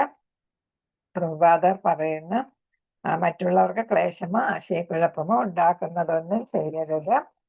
നമ്മുടെ രാഷ്ട്രീയത്തിലൊക്കെ ഒരുപാട് കൊലയും അതും ഇതുമൊക്കെ ചതിയും അല്ലെ, പാരവെപ്പും ഒക്കെയാണ് നമ്മൾ കാണുന്നത്. അതെല്ലാം ഭൗതിക പ്രവർത്തനങ്ങളാണ്. അതിൽ നിന്നെല്ലാം നമ്മൾ വിട്ടുനിൽക്കണം. മനുഷ്യ ശരീരത്തെ ശരിയായി ഉപയോഗപ്പെടുത്താനാവുന്ന ഒരു പരിശീലനം നമുക്ക് കിട്ടണം. അതാണ് അഹിംസ എന്ന്. അപ്പൊ നമ്മുടെ ശരീരം എന്തിനു വേണ്ടിയിട്ട് ഉപയോഗിക്കണം? എല്ലാവർക്കും നല്ലത് ചെയ്യുന്നതിന് വേണ്ടിയിട്ട്, പ്രത്യേകിച്ച് ഭക്തിയുത സേവനം ചെയ്യുന്നതിനും പിന്നെ ജനസമൂഹത്തിനും നന്മ വരുന്ന കാര്യങ്ങൾ ചെയ്യുന്നതിന് വേണ്ടിയിട്ട് നമ്മുടെ മനുഷ്യ ശരീരത്തെ ഉപയോഗിക്കണം. അതിന് പ്രത്യേകിച്ച് ട്രെയിനിങ് വേണം എന്നാണ് ശ്രീല പ്രഭുപാദർ പറഞ്ഞിരിക്കുന്നത്. പിന്നെ നമ്മുടെ പ്രഥമ ലക്ഷ്യം എന്ന് പറയുന്ന ആത്മസാക്ഷാത്കാരമാണ്. അതിന് വേണ്ടിയിട്ട് നമ്മൾ ഈ മനുഷ്യ ശരീരം, കാരണം എന്താണ്, ആത്മാവ് പല പല ശരീരങ്ങൾ എടുക്കുന്നുണ്ട്. ഈ മനുഷ്യ ശരീരം എന്തിനു വേണ്ടിയിട്ട് എടുക്കണം? ആത്മസാക്ഷാത്കാരത്തിന് വേണ്ടിയിട്ട് എടുക്കണം എന്നാണ് ഇവിടെ പറയുന്നത്. ഭാവിയിൽ ജനങ്ങളെ ആധ്യാത്മിക സുഖത്തിലേക്ക് നയിക്കാവുന്നതെന്തും അഹിംസയായിട്ടാണ് പ്രഭുപാദർ പറയുന്നത്. അപ്പം നമ്മളും മറ്റുള്ളവരും എന്തിനും ആത്മീയതയിലേക്ക് പോകാനായിട്ട് ഉയരാനായിട്ട് സഹായിക്കുന്നതെന്തും അഹിംസയാണ് എന്നാണ് ഇവിടെ പറഞ്ഞിരിക്കുന്നത്. ഹരേ കൃഷ്ണ. സമചിത്തത, സമത. അതെന്താണ് സമത എന്ന് വെച്ചാൽ? രാഗദ്വേഷങ്ങളിൽ നിന്നുള്ള വിമുക്തി, സന്തുലിതാവസ്ഥ. എന്ത് വന്നാലും ഒരേപോലെ കാണാൻ ഒരു ബാലൻസ്ഡ് ആയിട്ടുള്ള ഒരു രീതി അല്ലെ, സമതുലിതാവസ്ഥ, സന്തുലിതാവസ്ഥ. രാഗദ്വേഷങ്ങൾ നേരത്തെ പറഞ്ഞതാണ്. സങ്കടം വന്നാലും സന്തോഷം വന്നാലും അതേപോലെ തന്നെ വെറുപ്പ് വന്നാലും ഇഷ്ടം തോന്നിയാലും എന്ത് ചെയ്യുക? അതിലെല്ലാം മിതത്വം പാലിക്കുക. നമ്മൾ ഭൗതിക ജീവിതത്തിൽ അത് നമുക്ക് ആവശ്യമുണ്ട്. പ്രത്യേകിച്ച് നമ്മൾ കൃഷ്ണാവബോധത്തിൽ വരുമ്പോൾ അറ്റാച്ച്മെന്റ് പാടില്ല, അഫക്ഷനെ പാടുള്ളൂ എന്ന്. നമ്മൾ കുടുംബത്തോടും മക്കളോടും ഭാര്യയോടും ഭർത്താവോടും ബന്ധുക്കളോടും വസ്തുവകകളോടും ഒക്കെ നമ്മൾ എന്ത് ചെയ്യണം? ഒരു ഡിറ്റാച്ച്മെന്റ് വരണം. അതെന്താണ്? അത് നമ്മൾ കൂടുതൽ അറ്റാച്ച്ഡ് ആയാൽ നമുക്ക് ഭക്തിയിൽ ഉയരാനായിട്ട് സാധിക്കത്തില്ല. അതാണ് ഇവിടെ സമതുലിതാവസ്ഥ എന്നുള്ളത് കൊണ്ട് ഉദ്ദേശിക്കുന്നത്. ആസക്തിയോ വെറുപ്പോ നമുക്ക് പാടില്ല എന്നാണ്.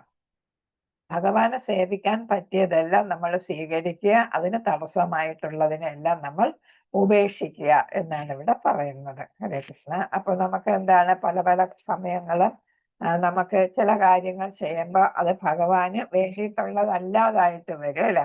അപ്പൊ അങ്ങനെ നമ്മൾ കൂടുതലായിട്ട് ഇപ്പൊ TV കാണുക, സിനിമ കാണുക, അങ്ങനെയൊക്കെയുള്ള കാര്യങ്ങൾ. പിന്നെ ഏതാണ് പത്രം എന്ന് പറയുന്നത്? നമ്മൾ അത്യാവശ്യം ന്യൂസ് അറിയാൻ വേണ്ടിയിട്ട് വായിക്കുക.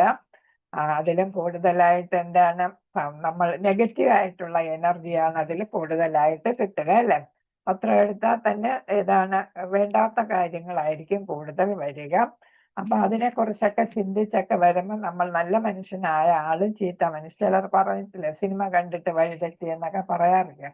അപ്പൊ അങ്ങനെയുള്ള അവസ്ഥയിലോട്ടൊന്നും നമ്മൾ പോകരുത്. അതായത് ഭൗതികതയിൽ നിന്ന് കഴിയുന്നത്ര ആസക്തി കുറയ്ക്കാനായിട്ട് നമ്മൾ ശ്രമിക്കുക. ഭഗവാൻ ഇഷ്ടപ്പെടുന്നത് എന്താണ്, ഭഗവാന് മറ്റുള്ളവരെ സഹായിക്കാനും ഭഗവാന് ഭക്തിയുടെ സേവനം ചെയ്യാനുമായിട്ട് എന്തൊക്കെ നല്ല കാര്യങ്ങളുണ്ടോ അതൊക്കെ സ്വീകരിക്കുക. അടുത്ത തുഷ്ടി എന്ന് പറയുന്നത് സംതൃപ്തിയാണ്. തുഷ്ടി, സംതൃപ്തി. ഭഗവാന്റെ കൃപയാലാണ് നമുക്ക് എല്ലാ വസ്തുക്കളും കിട്ടുന്നത്. നമുക്ക് ഇപ്പൊ വീടാണെങ്കിലും നമ്മുടെ സുഖ സൗകര്യങ്ങളെല്ലാം എല്ലാം, നമ്മുടെ ആരോഗ്യം, നമ്മുടെ മക്കൾ അല്ലെ, നമുക്ക് കിട്ടിയിട്ടുള്ള സമ്പത്ത്, ഇതെല്ലാം ഏതാണ്? ഒന്നുമില്ല, നമ്മൾ കൃഷ്ണാവബോധത്തിൽ വരാനായിട്ട് നമുക്ക് സാധിച്ചതും എന്തുകൊണ്ടാണ്? ഭഗവാന്റെ കാരുണ്യം കൊണ്ട് മാത്രമാണ് അല്ലെ. അപ്പൊ നമ്മൾ എന്താണ്, ഭഗവാൻ എന്താണോ തരുന്നത് അതിൽ സംതൃപ്തി കാണണം എന്നാണ് പറയുന്നത്. അപ്പൊ മറ്റുള്ളവർക്ക് അതുണ്ട് ഇതുണ്ടെന്ന് വിചാരിച്ച് മറ്റു അയൽവാസിക്ക് വലിയ വീടുണ്ട് അല്ലെങ്കിൽ ബെൻസ് കാറുണ്ട് എന്നൊക്കെ വിചാരിച്ച് നമ്മൾ അസംതൃപ്തി പാടില്ല. അതേപോലെ തന്നെ നമ്മുടെ കുട്ടികൾ ചിലപ്പോൾ മറ്റുള്ളവരുടെ കുട്ടികളുടെ അത്ര മിടുക്കരായൊന്നും ഇരിക്കത്തില്ല. നമ്മുടെ തന്നെ ഉദ്യോഗം ചിലപ്പോൾ നമ്മൾ വിചാരിച്ച പദവിയിലൊന്നും എത്തിയിട്ടുണ്ടാവില്ല. പക്ഷെ കിട്ടിയത് കൊണ്ട് നമ്മൾ തൃപ്തിപ്പെടാനായിട്ട് ശ്രമിച്ചാലും നമുക്ക് എപ്പോഴും സന്തോഷം നേടാനായിട്ട് സാധിക്കും. സന്യാസവും തപസ്സിനെയും അതേപോലെ തന്നെ ജീവകാരുണ്യ പ്രവർത്തനത്തെ കുറിച്ചും എല്ലാം ഇവിടെ പറയുന്നുണ്ട്. തപസ്സെന്ന് പറയുന്നത് വേദവിഹിതമായ നിബന്ധനകൾ പാലിക്കുകയാണ് തപസ് എന്ന് പറയുന്നത്. നമ്മളിപ്പോ ചെയ്യുന്നുണ്ട്. ഇന്നലെ തന്നെ ഞാൻ 3/4 മണിക്കൂർ കൂടുതൽ എടുത്തു. പലരും തപസ്സിലാണ് ഇരുന്നത് അല്ലെ. കാരണം എന്താണ്, സഹിക്കാൻ പറ്റാത്തതിനേക്കാൾ കൂടുതൽ സമയമാണ് ഞാൻ എടുത്തത്. അപ്പൊ അതെന്താണ്, ഒരു തപസ്സാണ്. ഭഗവാന്റെ കാര്യം കേൾക്കാൻ വേണ്ടി നമ്മൾ ചെയ്ത ഒരു തപസ്സാണ്. മംഗളാരതി കാണുന്നതും അതേപോലെ തന്നെ പല പല കാര്യങ്ങൾ നമ്മൾ ഭഗവാനുമായി ബന്ധപ്പെട്ട് ചെയ്യുന്നതെല്ലാം ഏതിന്റെ ഭാഗമായിട്ട് വരും, തപസ്സിന്റെ ഭാഗമായിട്ട് വരും. പുലർച്ചയ്ക്ക് ഉണരുന്നതും കുളിക്കുന്നതും എല്ലാം അതിൽ പെടും. ക്ലേശങ്ങൾ സ്വമേധയാ അനുഭവിക്കുന്നതിനെയാണ് തപസ് എന്ന് പറയുന്നത്. ഇത് നമ്മൾ മറ്റാരും നമ്മൾ അടിച്ചേൽപ്പിക്കുകയല്ല അല്ലെ. നമ്മൾ സ്വന്തം ഇഷ്ടത്തിനാണ് എല്ലാ കാര്യങ്ങളും ചെയ്യുന്നത്. അതാണ് തപസ്. അപ്പൊ നമുക്ക് ഇഷ്ടമുള്ള പലതും നമ്മൾ വേണ്ടെന്ന് വെക്കും. ഇപ്പൊ മുമ്പ് മാംസാഹാരം കഴിച്ചുകൊണ്ടിരുന്നവർ കൃഷ്ണാവബോധത്തിൽ വന്നപ്പോ സസ്യഭുക്കുകളായിട്ട് മാറി. കാപ്പി ചായയൊക്കെ ഒഴിവാക്കാൻ പറ്റാത്തവരെല്ലാം ഒഴിവാക്കി അല്ലേ. അതൊക്കെ എന്താണ്, അതൊക്കെ തപസ്സിന്റെ ഭാഗമായിട്ട് നമുക്ക് കണക്കാക്കാവുന്നതാണ്. അപ്പൊ സത്വഗുണത്തിൽ ചെയ്യുന്നതെല്ലാം പുരോഗതിയിലേക്ക് നയിക്കും എന്നാണ്. ഇതെല്ലാം നമ്മൾ സത്വഗുണത്തിലാണ് ചെയ്യുന്നത്. വേദ ജ്ഞാന അനുസാരം ചെയ്യുന്ന ഉപവാസം ആധ്യാത്മിക ജ്ഞാനമുള്ളവനെ സമ്പുഷ്ടിപ്പെടുത്തുന്നു. അവനെന്താണ്, കൂടുതൽ കൂടുതൽ ഐശ്വര്യങ്ങൾ അല്ലെങ്കിൽ കൂടുതൽ കൂടുതൽ ഭക്തി ഉണ്ടാകാനായിട്ട് അത് ഇടയാക്കുന്നു. അടുത്ത് പറയുന്നത് ദാനത്തിനെ കുറിച്ച് പറയുന്നു. അപ്പൊ അവിടെ ദാനത്തിൽ നമ്മൾ എന്താണ്, രൂപഗോസ്വാമിയും സനാതന ഗോസ്വാമിയൊക്കെ എന്താ ചെയ്തത്, അവരുടെ കിട്ടിയ അല്ലെ സമ്പത്തിന്റെ അല്ലെ ബോട്ടില് ഇതാണ് സ്വർണമായിട്ടാണ് നിറച്ച് സ്വർണമായിട്ടാണ് അവരെത്തിയത് അല്ലെ നവാബിന്റെ അവിടെ നിന്ന്. അപ്പൊ അവരൊക്കെ എന്ത് ചെയ്തു എന്നാണ് രൂപഗോസ്വാമിയൊക്കെ, അതില് 50% ഭഗവാന്റെ സേവനത്തിന്, 25% അത്യാവശ്യമുള്ള ബന്ധുമിത്രാദികൾക്ക്, 25% അത്യാവശ്യം സ്വന്തം ആവശ്യം വരുമ്പോൾ ഉപയോഗിക്കാനായിട്ടാണ് മാറ്റിവെച്ചത്. അപ്പൊ നമ്മളും 50% കൊടുത്തില്ലെങ്കിലും നമ്മുടെ കഴിവനുസരിച്ച് നമ്മൾ ഭഗവാന്റെ സേവനത്തിന് വേണ്ടിയിട്ട്, ഭക്തര് കൊടുക്കുന്നത് ഭഗവാന്റെ സേവനത്തിന്, ഭഗവാന് ഒന്നും ആവശ്യമില്ല. പക്ഷെ നമുക്ക് സംതൃപ്തി അടയാനായിട്ട് നമ്മൾ എന്ത് ചെയ്യുന്നു, ഭഗവാനെ നമ്മൾ സേവിക്കുകയാണ് അല്ലെ. ഭഗവാനൊന്നും ആവശ്യപ്പെടുന്നില്ല, പ്രസാദമോ പൂജകളോ ഒന്നും ഭഗവാൻ ആവശ്യപ്പെടുന്നില്ല. പക്ഷെ നമ്മൾ എന്താണ്, നമ്മുടെ ഭക്തിയുത സേവനത്തിന്റെ ഭാഗമായിട്ടാണ് നമ്മൾ ഭഗവാൻ ഇതെല്ലാം നൽകുന്നത്. അപ്പൊ അതൊക്കെ സ്വന്തം ഇഷ്ടപ്രകാരം കൊടുക്കണം എന്നാണ് പറയുന്നത്. അപ്പൊ ഇവിടെ ഏത് ഇസ്കോൺ ക്ഷേത്രമാണെങ്കിലും നമ്മളത് അറിഞ്ഞ് ചെയ്യണം. ഹരേ കൃഷ്ണ. അപ്പൊ സമ്പത്തിന്റെ പകുതി ഭാഗം കൊടുക്കണം. എന്നാല് എന്താണ്, കൃഷ്ണാവബോധ അനുസാരേണ പ്രവർത്തിക്കുന്നതാണത്. ആരും ഫോഴ്സ് ചെയ്യുന്നില്ല, നമ്മുടെ സ്വന്തം ഇഷ്ടപ്രകാരം ചെയ്യുന്നു എന്നാണ്. പിന്നെ ആർക്കാണ് ദാനം കൊടുക്കേണ്ടത് വാങ്ങേണ്ടതെന്ന് പറയുന്നുണ്ട് പ്രഭുപാദർ. സന്യാസിക്ക് നൽകണം എന്നാണ് പറയുന്നത്. സന്യാസിക്ക് ദാനം നൽകണം എന്നാണ്. കാരണം എന്താണ്, സന്യാസി ആരാണ്, വീട് തോറും നടന്ന് എന്ത് ചെയ്യുന്ന, അല്ലെങ്കിൽ ജീവിതം മുഴുവൻ ഭഗവാന്റെ കാര്യങ്ങൾ മനസ്സിലാക്കാൻ വേണ്ടി, ജ്ഞാനം നേടാനായിട്ട് ജീവിതം ഒഴിഞ്ഞു വെച്ച ആളാണ് അല്ലെ. അപ്പൊ സമ്പാദിക്കാനൊന്നും മെനക്കെട്ട ആളല്ല. അപ്പൊ അദ്ദേഹത്തിന് ഒരു നേരം ഭക്ഷണം മതി അല്ലെ. അത് നൽകാനായിട്ട് നമ്മൾ തയ്യാറാകണം എന്നാണ്. അതേപോലെ തന്നെ അവർ ദാനം സ്വീകരിക്കാനായിട്ട് വീടുകൾ പോലും സന്ദർശിക്കുന്നത് ദാനത്തിന് വേണ്ടിയല്ല, ഭക്ഷണത്തിന്റെ വക നേടാൻ വേണ്ടിയല്ല. പിന്നെ എന്താണ്, ആ ഗൃഹസ്ഥർക്ക് ഭഗവാനെ കുറിച്ച് പറഞ്ഞു കൊടുക്കാനായിട്ട് വേണ്ടിയിട്ടാണ് അവർ എന്ത് ചെയ്യുന്നത്, ഈ ദാനം സ്വീകരിക്കാനായിട്ട് പോകുന്നത് അല്ലെ. മധുകരി അല്ലെ, മധുകരി എന്നല്ലേ അതിന് വാക്ക് വരുന്നത്, മധുകരി സ്വീകരിക്കുന്നതെന്നാണ് പറയുന്നത്. അപ്പൊ സന്യാസികൾക്കും ബ്രാഹ്മണർക്കും, ബ്രാഹ്മണരും സന്യാസിമാരും 2 പേർക്കും നമ്മൾ ദാനം ചെയ്യണം. അതെല്ലാം അറിഞ്ഞ് ചെയ്യേണ്ടതാണ് എന്നാണ് ഇവിടെ പറയുന്നത്. പിന്നെ പ്രശസ്തി എന്ന് പറയുമ്പോൾ നമ്മൾ ഭൗതികതയെ ഉന്നത സ്ഥാനങ്ങളിൽ എത്തുന്നതിനല്ല പ്രശസ്തി എന്ന് പറയുന്നത്. പിന്നെ കൃഷ്ണാവബോധത്തില് ഭക്തനായിട്ട് ഒരു ഉന്നത അധികാരി, ഉത്തമ അധികാരിയാകുമ്പോൾ അതിനെന്തെന്ന് പറയാം, പ്രശസ്തി എന്ന് പറയാം.